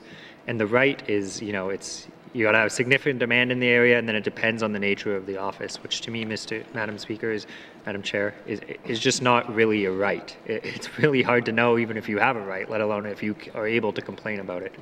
I know there is hesitation on the N.W.T to create an all-encompassing right similar to French, but I believe we can do this better with technology. There's a way to make sure interpreters are available all the time for people when they walk into a hospital, when they walk into an office, when they're dealing with child and family services. It needs to be clear that they have that right, and there's an interpreter center set up. It doesn't and I think with technology, we can make sure that is occurring. And we can give Indigenous languages the same right to service that French has. Thank you, Madam Chair. Thank you. To the motion. Question has been called. All those in favor? All those opposed? Abstentions? Motion is carried. Member for Yellowknife North. Madam Chair, I move that this committee recommends that the government of the Northwest Territories set up a policy and a plan to display more Indigenous language signs before the 19th Assembly ends. And further, the policy should require all new signs at all territorial public bodies and community governments to prominently feature the local Indigenous official language. And furthermore, the plan should set targets and offer funding for new Indigenous language signs. trying to flip the page here. Thank you, Madam Chair. The motion is in order to the motion. Member for Yellowknife North. Thank you, Madam Chair. We heard from Indigenous language speakers. They just want to see their language around more. I think a signage policy is pretty low-hanging fruit. I'll note here in the Assembly, as we have replaced signs, we've included an official language. It's just simply about making it more visible. Thank you, Madam Chair. Thank you. To the motion. Question has been called. All those in favor? All those opposed? Abstentions? Motion is carried. Member for Yellowknife North. Madam Chair, I move that this committee recommends that the Department of Education, Culture and Employment commission a study on the state of Michif in the Northwest Territories and options to recognize Michif in the Official Languages Act. And further, the study should be tabled in the House within the first 18 months of the 20th Assembly. Thank you, Madam Chair. Thank you. The motion is in order. To the motion. Question has been called. All those in favor? All those opposed? Abstentions? Motion is carried. Member for Yellowknife North. Thank you, Madam Chair. I move that this committee recommends that the Department of Education, Culture and Employment implement an exercisable right for Northerners to full K-12 immersion in each local Indigenous official language. And further, to achieve this vision, the Department of Education, Culture and Employment should prioritize Indigenous language revitalization in the ongoing Education Act modernization. Thank you, Madam Chair. Thank you. The motion is in order. To the motion. Member for Yellowknife North. Thank you, Madam Chair. I want to note that this right exists in Nunavut, and what they have done is their plan to roll it out, it goes till 2038, and I think that's the kind of multi-generational thinking you need if we're actually going to ever achieve this. And part of their plan speaks to they actually need to have students go through the education system, become fluent, so they can then become teachers. So that's the kind of thinking they're at with this. And I believe as we go on to review our Education Act, language rights need to be a key part of it. Thank you, Madam Chair. Thank you. To the motion. Question has been called. All those in favor? All those opposed? Abstentions? Motion is carried. Member for Yellowknife North. Thank you, Madam Chair. I move that this committee recommends that the government of the Northwest Territories respond to this report within 120 days. Thank you, Madam Chair. Thank you. The motion is in order. To the motion. Question has been called. All those in favor? All those opposed? All those opposed? Abstentions? Motion is carried. Thank you, committee. Do you agree that you've concluded consideration of Committee Report 49-19(2)?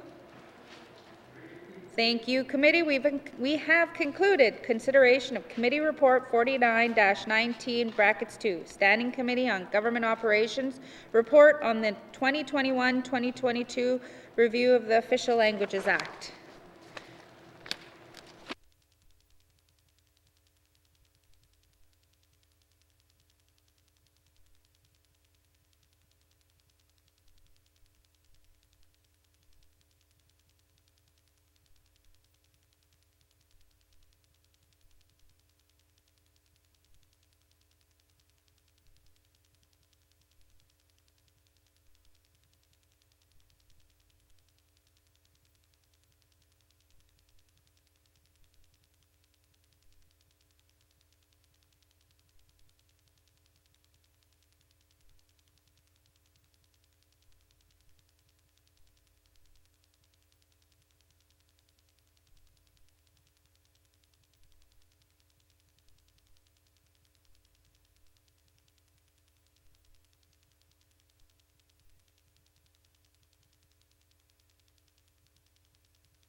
Committee,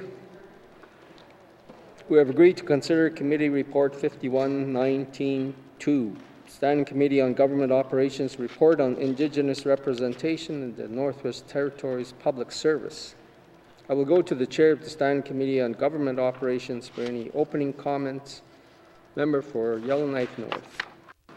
Thank you, Mr. Chair. The Standing Committee on Government Operations made it a priority to find ways to increase Indigenous representation in the Northwest Territories Public Service. This work began in 2020, and the committee's report was read into the record on March 28, 2023. The committee met with people in person and virtually in communities across the Northwest Territories to hear their perspectives on this. The committee consistently heard a deep, long-standing disappointment with the government as an employer and a viewpoint that the system is intended to keep Indigenous people out of the public service. The recommendations formulated by the committee address the main concerns heard by members of the public. The government needs to improve the way competitions are held, decentralize operations, create a fair and transparent appeal process, implement mechanisms to hold hiring managers accountable, set hiring targets, and be cautious of potential problems with limiting the definition of Indigenous. The committee asked the government to recognize the reconciliatory intent of these recommendations and to implement these recommendations in relevant policies. The committee expresses gratitude to everyone who took the time to meet with the committee in person and virtually and made the effort to provide us with their thoughts in writing. I would like to thank committee for their work on this review. Individual members may have additional comments. Thank you, Mr. Chair. Masi, I will now open the floor to general comments on committee report. Do any members have? Pardon? Oh, already. Member for Nuvik Twin Lakes. Thank you, Mr. Chair. Mr. Chair, I'm glad that we got this report done. The work that we did in this report, one thing that I have to say about this priority and this report is that when we came into this house, this was a priority of one of the things that I discussed in my campaign. This was something that as a hiring manager and as an employee, as an Indigenous employee of the N.W.T for many years, I lived a lot of these things. So I want to thank the people that came forward and the people of the Northwest Territories that shared with us their concerns with this. This has been many years in the making. Like, we've had the affirmative action policy. There's been so many issues with the affirmative action policies. We needed to move that needle. The Minister of Finance, who is the Minister of Human Resources, with all our other portfolios under that title, I know that her department, and I want to thank her department of all the work that they have also been doing, since we got in this house, raising all these programs in this house has actually maxed out a lot of the Indigenous recruitment programs. We've highlighted a lot of the things in this government, and I've met with the minister, I've met with the minister and her staff on HR issues. So they've been very live to a lot of the issues, and so this report, being able to table this report and put these recommendations, I know that the framework, a lot of the framework that the Indigenous recruitment framework, they line up with, and so I'm hoping that when we do get our response in 120 days, we are going to be so happy. And so again, like I said, that for general comments, I just wanted, I could talk to every one of these motions, but I won't today. There might be a couple I might highlight just to clarify, and again, like I said, thanks to the people in the Northwest Territories. We are working for you. We did hear you, and we're trying to make this change. And I think this legislative has really upped the ante on this Indigenous recruitment and improving the numbers. So I thank Cabinet and I thank all the members for making this stand out. Thank you, Mr. Chair. Masi, are there any other general comments?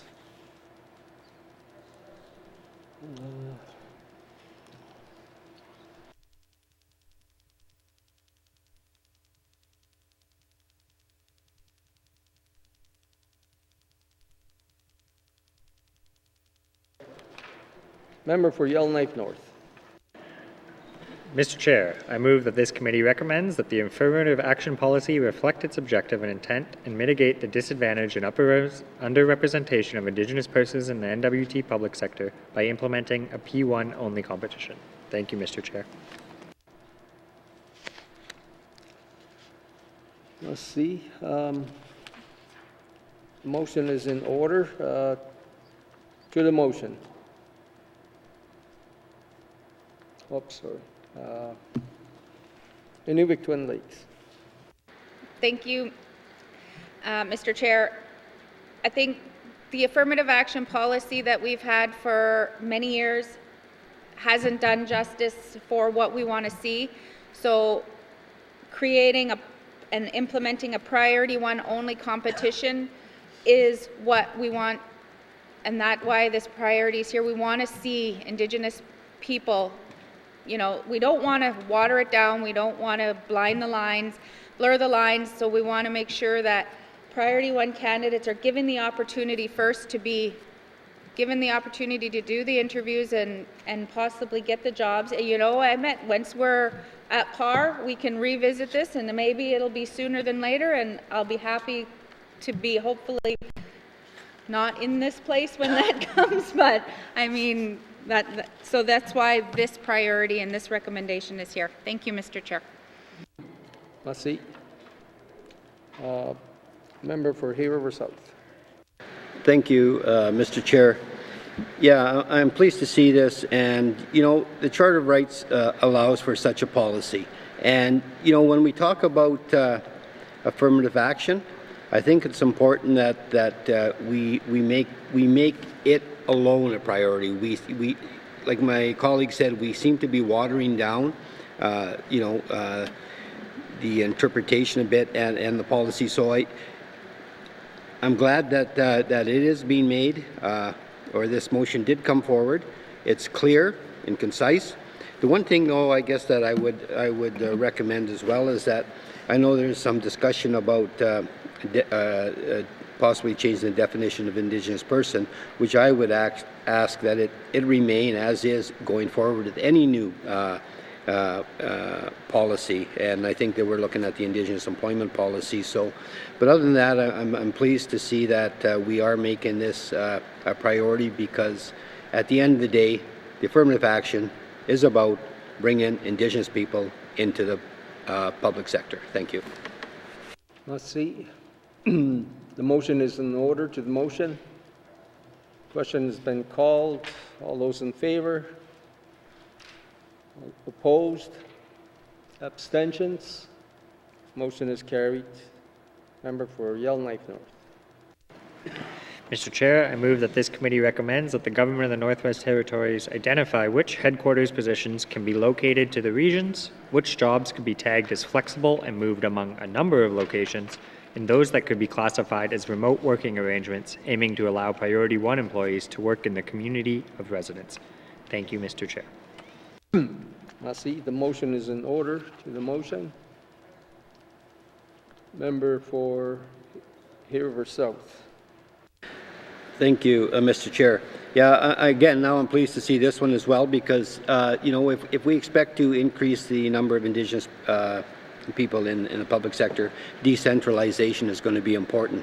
But when we talk about decentralization, we used to talk about it as, you know, moving a department or a part of a department. I think we have to look at, as it says here, as look at individuals. And if we can move individuals and they can still do the work, you know, we do have individual working in Southern Canada right now that you know, that are seem to be it seems to be working out okay. So this is a good move, and I think that you know, for the Indigenous people that don't want to move out of their communities, which there's probably many, this is a great way to proceed. Thank you. Let's see. Motion is in order. To the motion. Question has been called. All those in favor? All those opposed? Abstentions? Motion is carried. Member for Yellowknife North. Mr. Chair, I move that this committee recommends that the Government of the Northwest Territories establish 1 uniform, clear, and accessible appeal process for public service positions that establishes a mechanism empowering Priority 1 candidates with the ability and enough time to appeal a hiring decision before a job is offered to a non-Priority 1 candidate, operates independently and arm's length from government, that has an appeal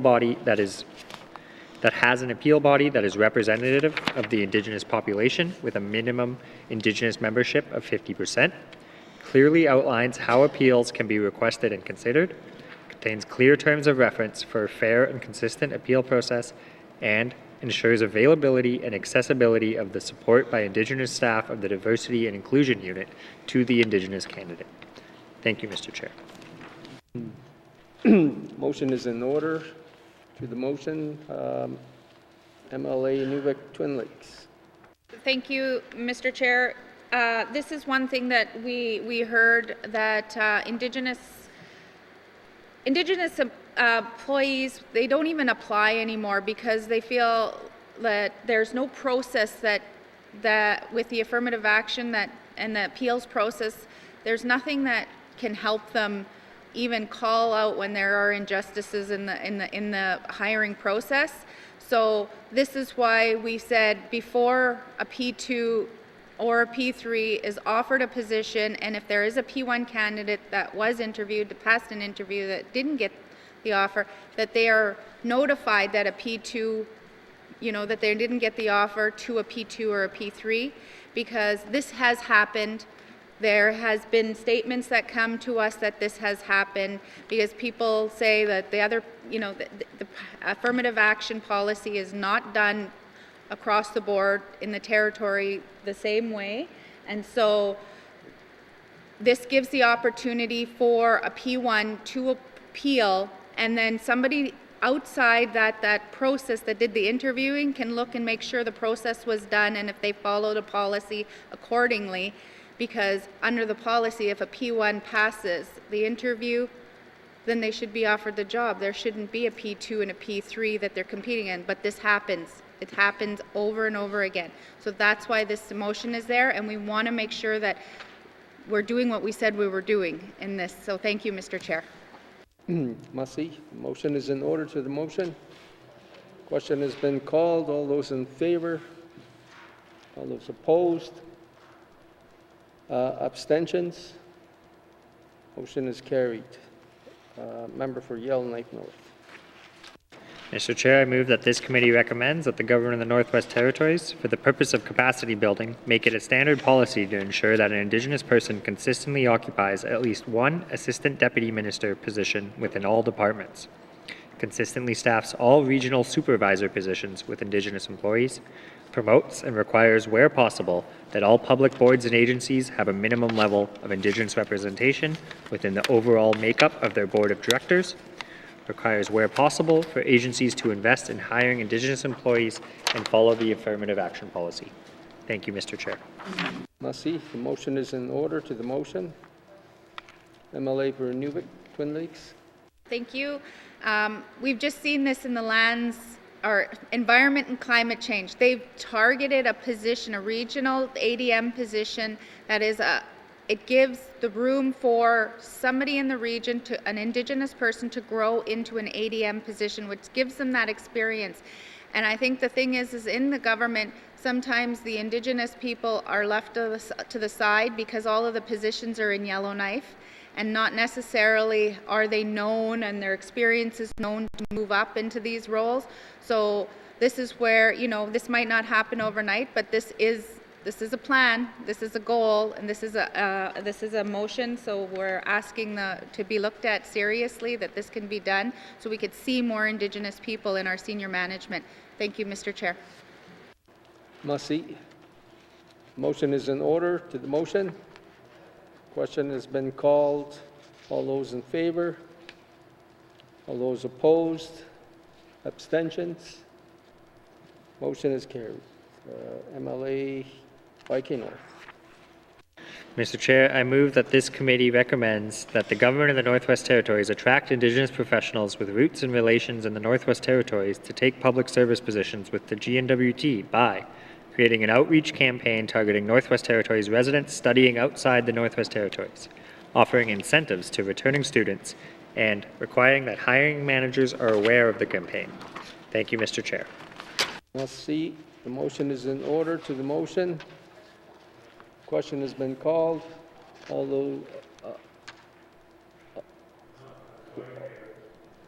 oh, is that a question? No? Okay. All those in favor? Yeah.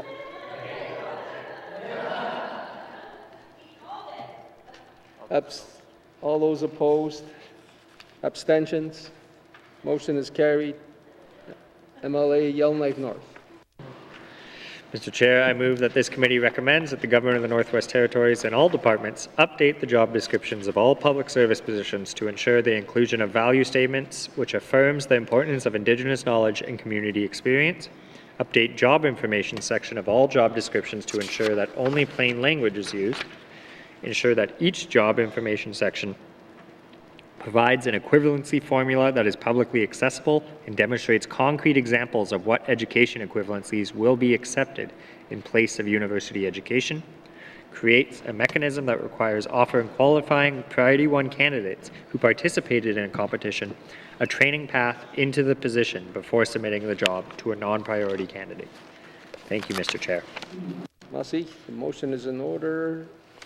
MLA Inuvik Twin Lakes. Thank you, Mr. Chair. Mr. Chair, with this recommendation, a lot of people, when you look at the N.W.T's job descriptions, they don't make a lot of sense. There not a lot of them are in plain language. You read them and somebody, you can't meet the qualifications. Like, I don't, like, it just seems like there's not a target that you can meet.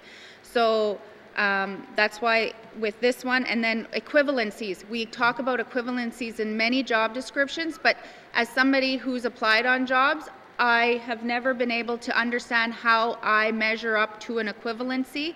And if that was built into job descriptions, like when you're creating your job description, you're creating what equivalency could be for this job, then at least when I'm applying, I can say, well, this is my equivalency, because sometimes hiring managers and hiring HR, they don't use equivalencies, and so you're not included into that competition because they only put the people that have the schooling criteria. And so this way it could be appealed, have another mechanism of appealing, because you would be able to say, I met those equivalencies and I didn't even get a job interview. So that is why this motion is there, and it's important because Indigenous people, you know, they need to feel confident when they're applying on a job. And women, it's known that women will not apply on a job if they don't think they meet the qualifications statistically, whereas men will apply in a job, and even if they don't meet all the qualifications. So Indigenous people are probably worse off because they already don't trust that they're going to get even an interview. So that's why this one is there. Thank you, Mr. Chair. Merci. The motion is in order. To the motion. Question has been called. All those in favor? All those opposed? Abstentions? Motion is carried. MLA Yellowknife North.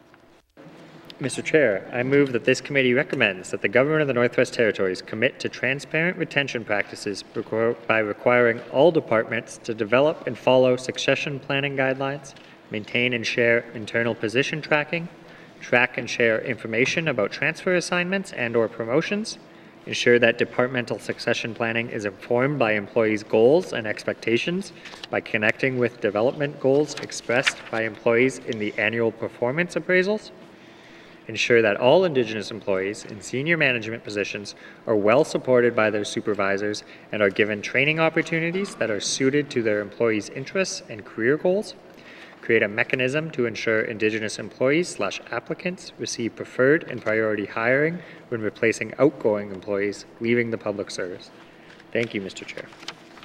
Merci. The motion is in order. To the motion. Question has been called. All those in favor? All those opposed? Abstentions? Motion is carried. MLA Yellowknife North. Mr. Chair, I move that this committee recommends that the Government of the Northwest Territories requires all departments to conduct exit interviews with all Indigenous employees, including interns and summer students, ensures exit interviews with Indigenous employees leaving our department are conducted by Indigenous staff of the Diversity and Inclusion Unit, and requires that all public service annual reports include a section with an analysis of why Priority 1 employees are leaving the public service. Thank you, Mr. Chair. Merci. The motion is in order. To the motion. Question has been called. All those in favor? All those opposed? Abstentions? Motion is carried. MLA for Yellowknife North.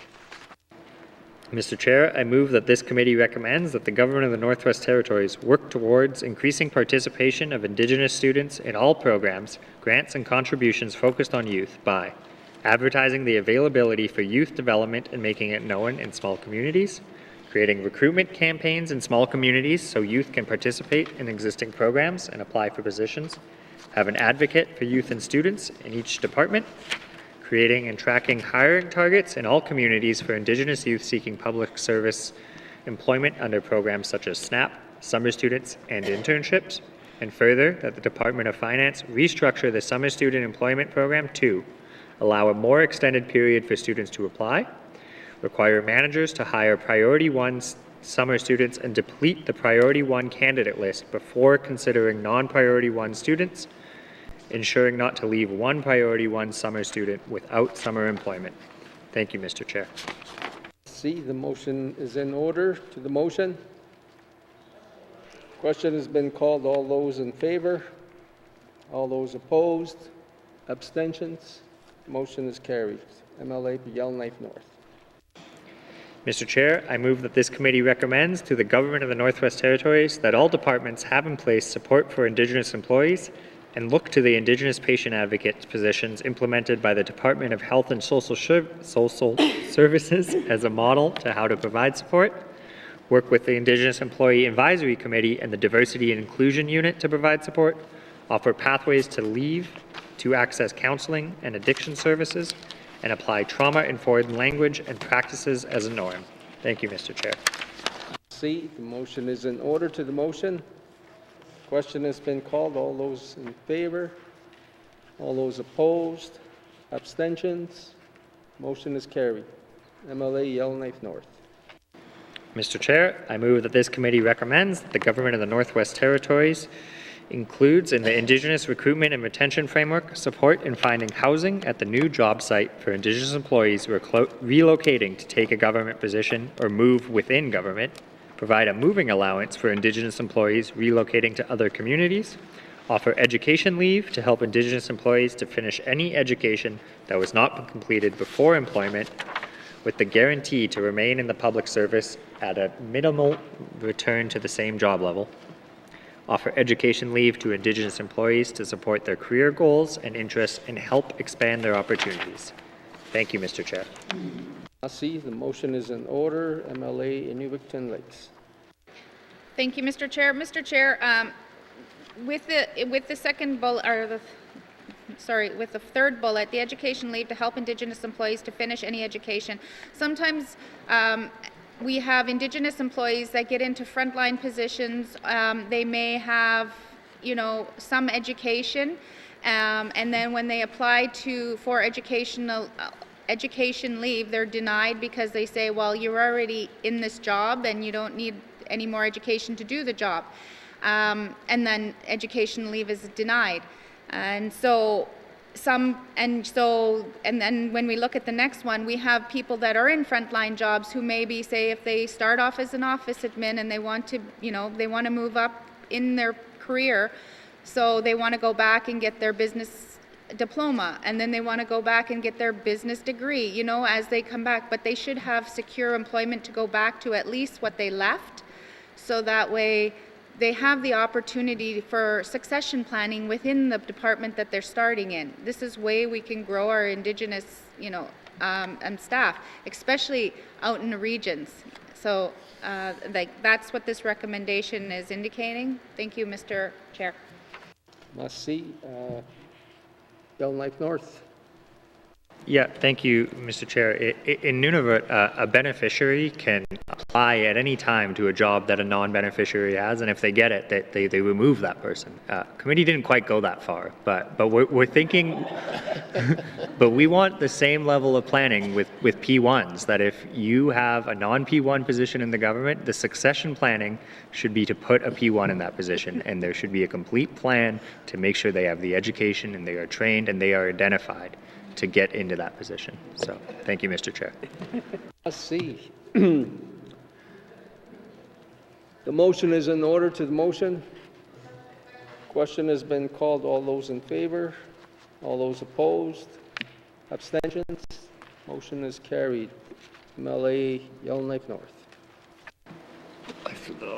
Thank you, Mr. Chair. I move that the Government of the Northwest Territories provide a response to this report within 120 days. Thank you, Mr. Chair. Let's see.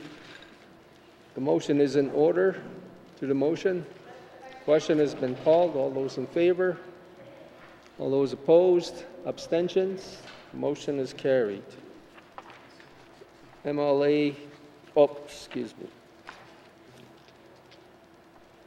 Policy Committee, do you agree that you have concluded consideration of Committee Report 51-19-2? Policy Committee, we have concluded consideration of Committee Report 51-19-2, Standing Committee on Government Operations Report on Indigenous Representation in the Northwest Territories Public Service. Let's see. Member for Cam Lake. Thank you, Mr. Chair. Mr. Chair, I move that the chair rise and report progress. The motion on the floor to report progress. The motion is in order and non-debatable. All those in favor?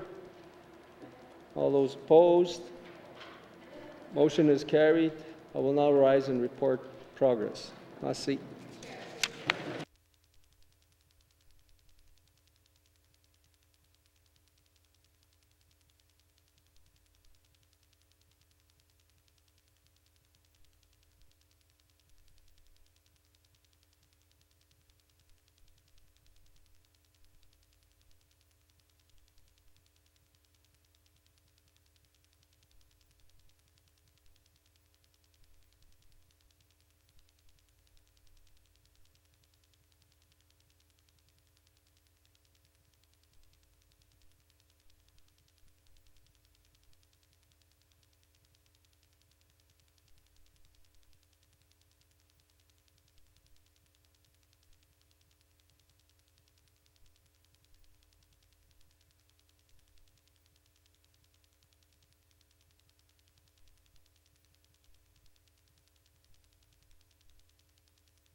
May I please have the report of Committee of the Whole, member for Twin Lakes.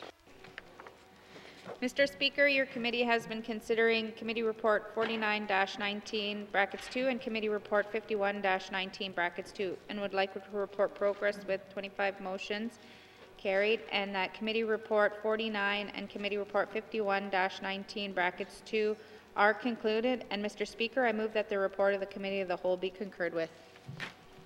Thank you, member for Twin Lakes. Do we have a seconder? Member for Sawtoo. All those in favor? All those opposed? Any abstentions? The motion is carried. Third reading of bills. Third reading of bills. Minister responsible for Education, Culture and Employment. Mr. Speaker, I move, seconded by the Honourable Member for Range Lake, that Bill 68, an act to amend the Child Daycare Act, be read for the third time. And Mr. Speaker, I request a recorded vote. Thank you, Minister. Motion is in order to the motion. Minister responsible for EC&E. Thank you, Mr. Speaker. Mr. Speaker, we just considered this bill yesterday in Committee of the Whole.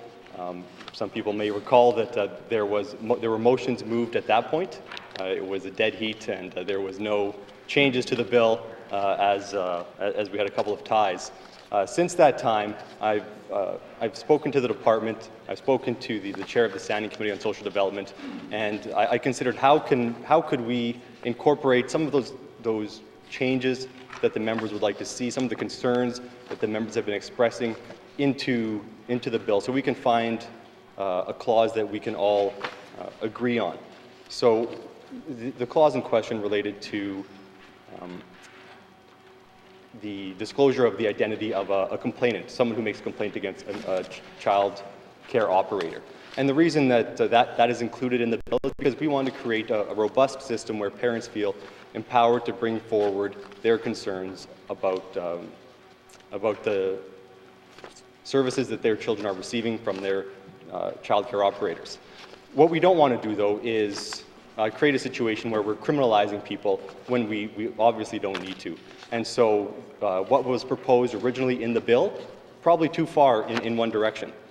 Committee came back with a proposal to adjust that language. I came back with a counter proposal, and neither of those were, I guess, acceptable to a large enough proportion of this assembly. And so I think we've landed on some language that hopefully we can get some more support for. So with that, Mr. Speaker, I move, seconded by the member for Range Lake, that Clause 13 of Bill 68 be amended by deleting proposed subclause 19.2 brackets 2 and substituting the following.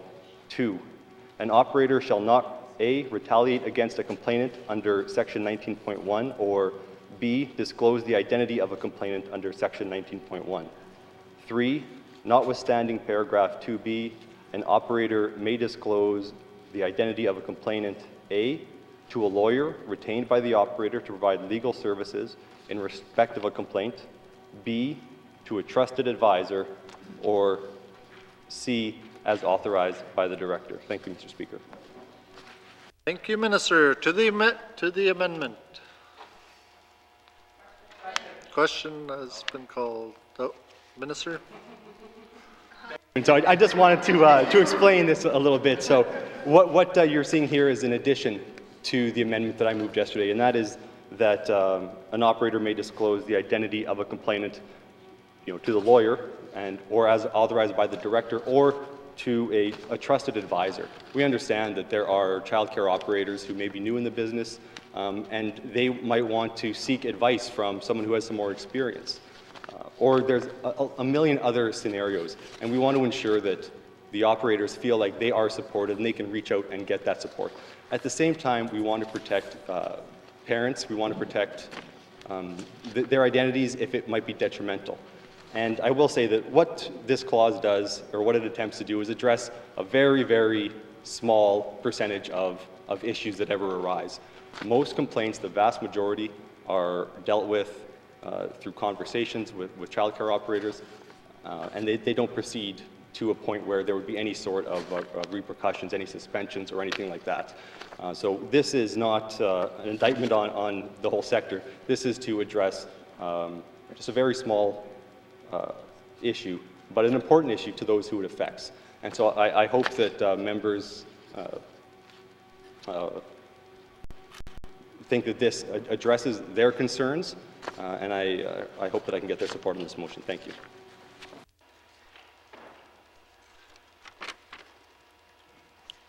Thank you, Minister. Motion is in order to the amendment. Question has been called. All those in favor? All those opposed? Any abstentions? The motion is carried. To the motion as amended. Question has been called. All those in favor? Nope. To the bill, sorry. Huh? Yeah. To the bill as amended. And a recorded vote was requested by the minister. All those in favor, please rise. The member for Hay River North, the member for Inuvik Twin Lakes, the member for Decho, the member for Hay River South, the member for Tabacha, the member for Cam Lake, the member for Yellowknife North, the member for Tunadaweladay, the member for Montfouille, the member for Nahende, the member for Yellowknife South, the member for Satu, the member for Range Lake, the member for Inuvik Boot Lake. All those opposed, please rise. All those abstaining, please rise. The member for Great Slave.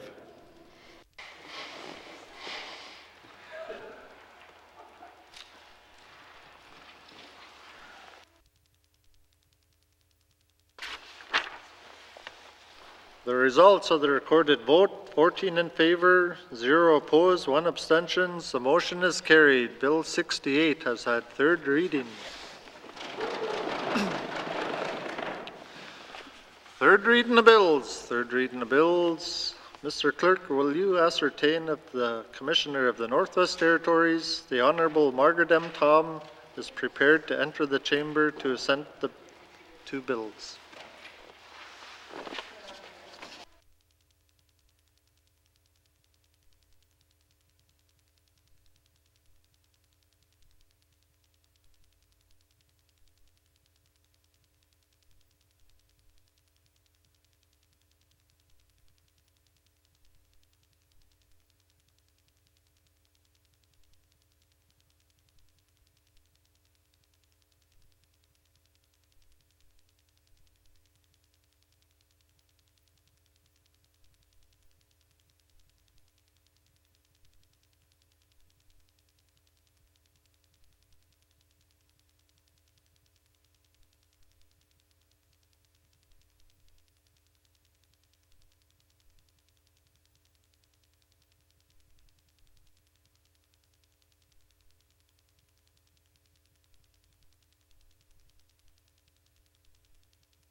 Merci. Good afternoon, Mr. Speaker, Premier Cochrane, ministers, members of the Legislative Assembly, staff, and visitors in the public gallery. Masi kashu ejo ati sitsera sinia jona heganda. It's always a great feeling and an honor to be here and see all of you. Thank you for your ongoing commitment and hard work on behalf of the people of the Northwest Territories. It is with great honor and respect that I acknowledge the territory of the N.W.T and Inuit of this great land. We are extremely grateful to live, work, celebrate, and be welcome as visitors in your territory. After the long and cold winter, it is nearly time to say, spring is in the air. So enjoy the well-deserved, much-needed Easter break to enjoy the beautiful spring weather, longer daylight hours, the single-digit temperatures, and in some places, and the sunshine. I saw a squirrel running across there. This break will allow you to breathe in the good fresh air to ground you. I wish you all safe, enjoyable travels to your homes, your loved ones, your constituencies. Happy and blessed Easter season to you and your loved ones. Now, as Commissioner of the Northwest Territories, I am pleased to assent to the following bills. Bill 56, an act to amend the Northwest Territories Housing Corporation Act. Bill 57, Miscellaneous Statute Law Amendment Act, 2022. Bill 60, an act to amend the Petroleum Products and Carbon Tax Act. Bill 61, an act to amend the Ombuds Act. Bill 62, an act to amend the Income Tax Act number 2. Bill 63, an act to amend Official Languages Act. Bill 66, an act to amend the Property Assessment and Taxation Act. Bill 67, an act to amend the Fire Prevention Act. Bill 68, an act to amend the Child Daycare Act. Bill 73, an act to amend the Legislative Assembly and Executive Council Act number 4.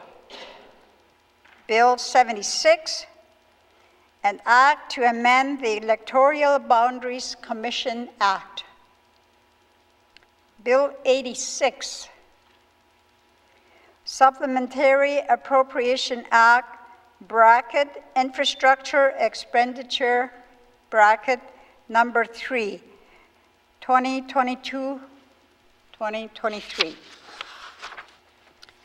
Bill 87, Supplementary Appropriation Act, brackets, Operations Expenditures, bracket, number 3, 2022-2023. Bill 88, Supplementary Appropriation Act, bracket, Infrastructure Expenditures, bracket, number 1, 2023-2024.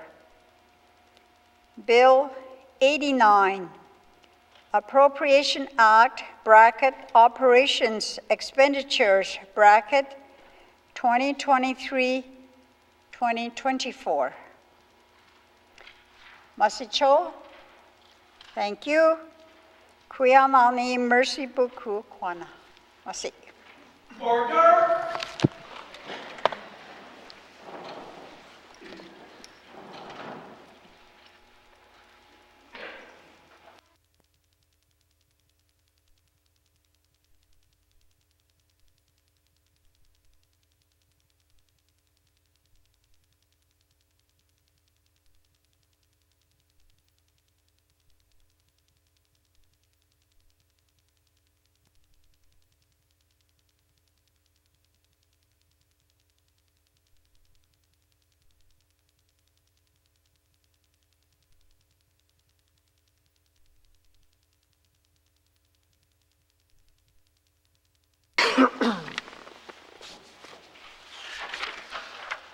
Colleagues, please be seated.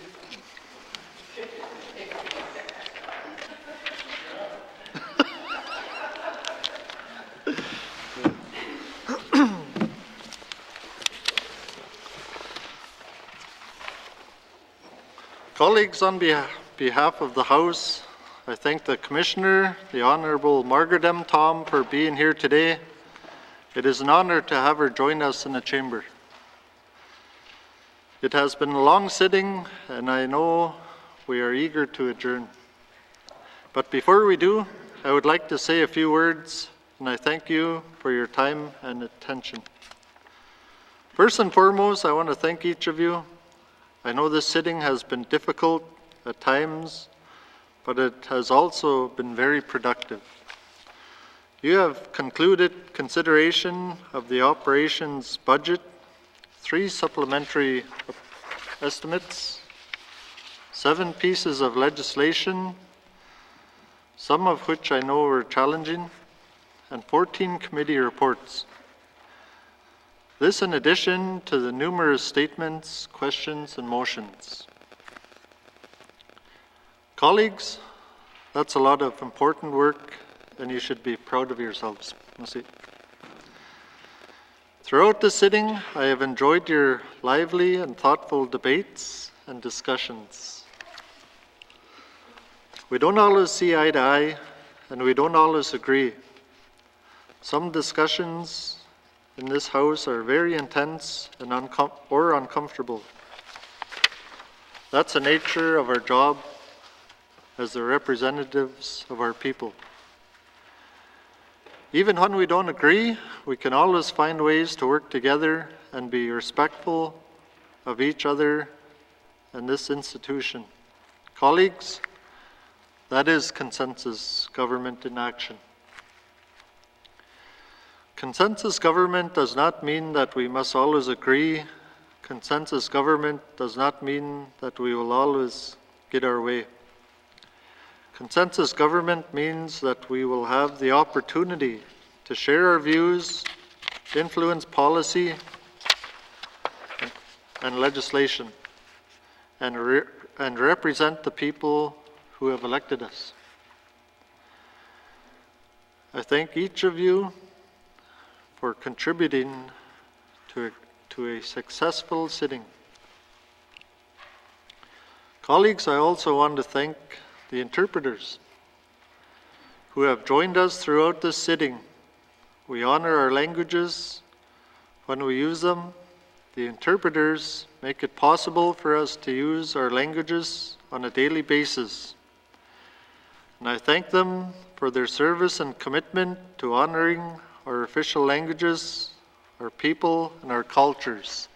I know it's been challenging at times with the speed of some of our speeches, but I thank you and I really respect the work that you do. Colleagues, finally I want to take a moment to thank our clerk, Mr. Tim Mercer, and congratulate him on his retirement. Mr. Mercer has served as clerk of this institution for 20 years. That's 870 sitting days. He has served 6 assemblies, that's 63 members, and 6 speakers. And I'm very proud to be one of those members and also one of those speakers. Tim, I want to thank you for your valuable advice you have given to me and to all members for many years. It is always appreciated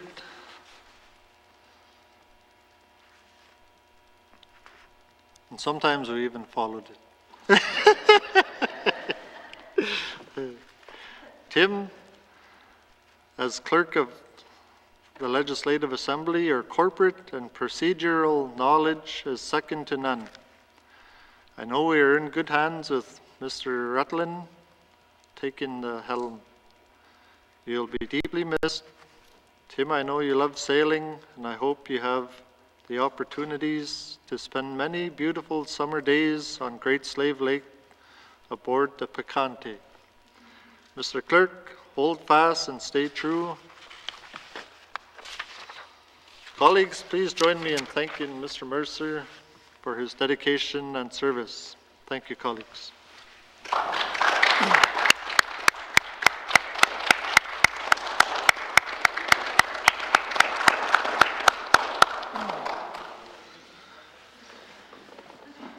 Mr. Clerk, one last time, orders of the day. Orders of the day for Thursday, May 25th, 2023, 1:30 p.m.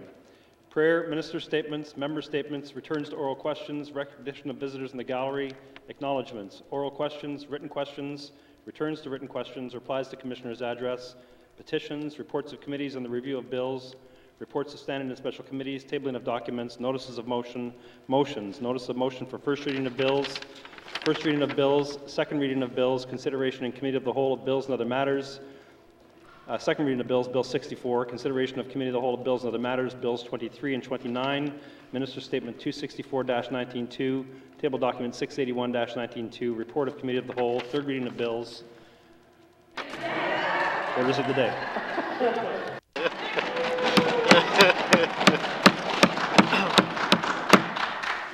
Thank you, Mr. Clerk. This House stands adjourned until Thursday, May 25th, 2023 at 1:30 p.m. Order!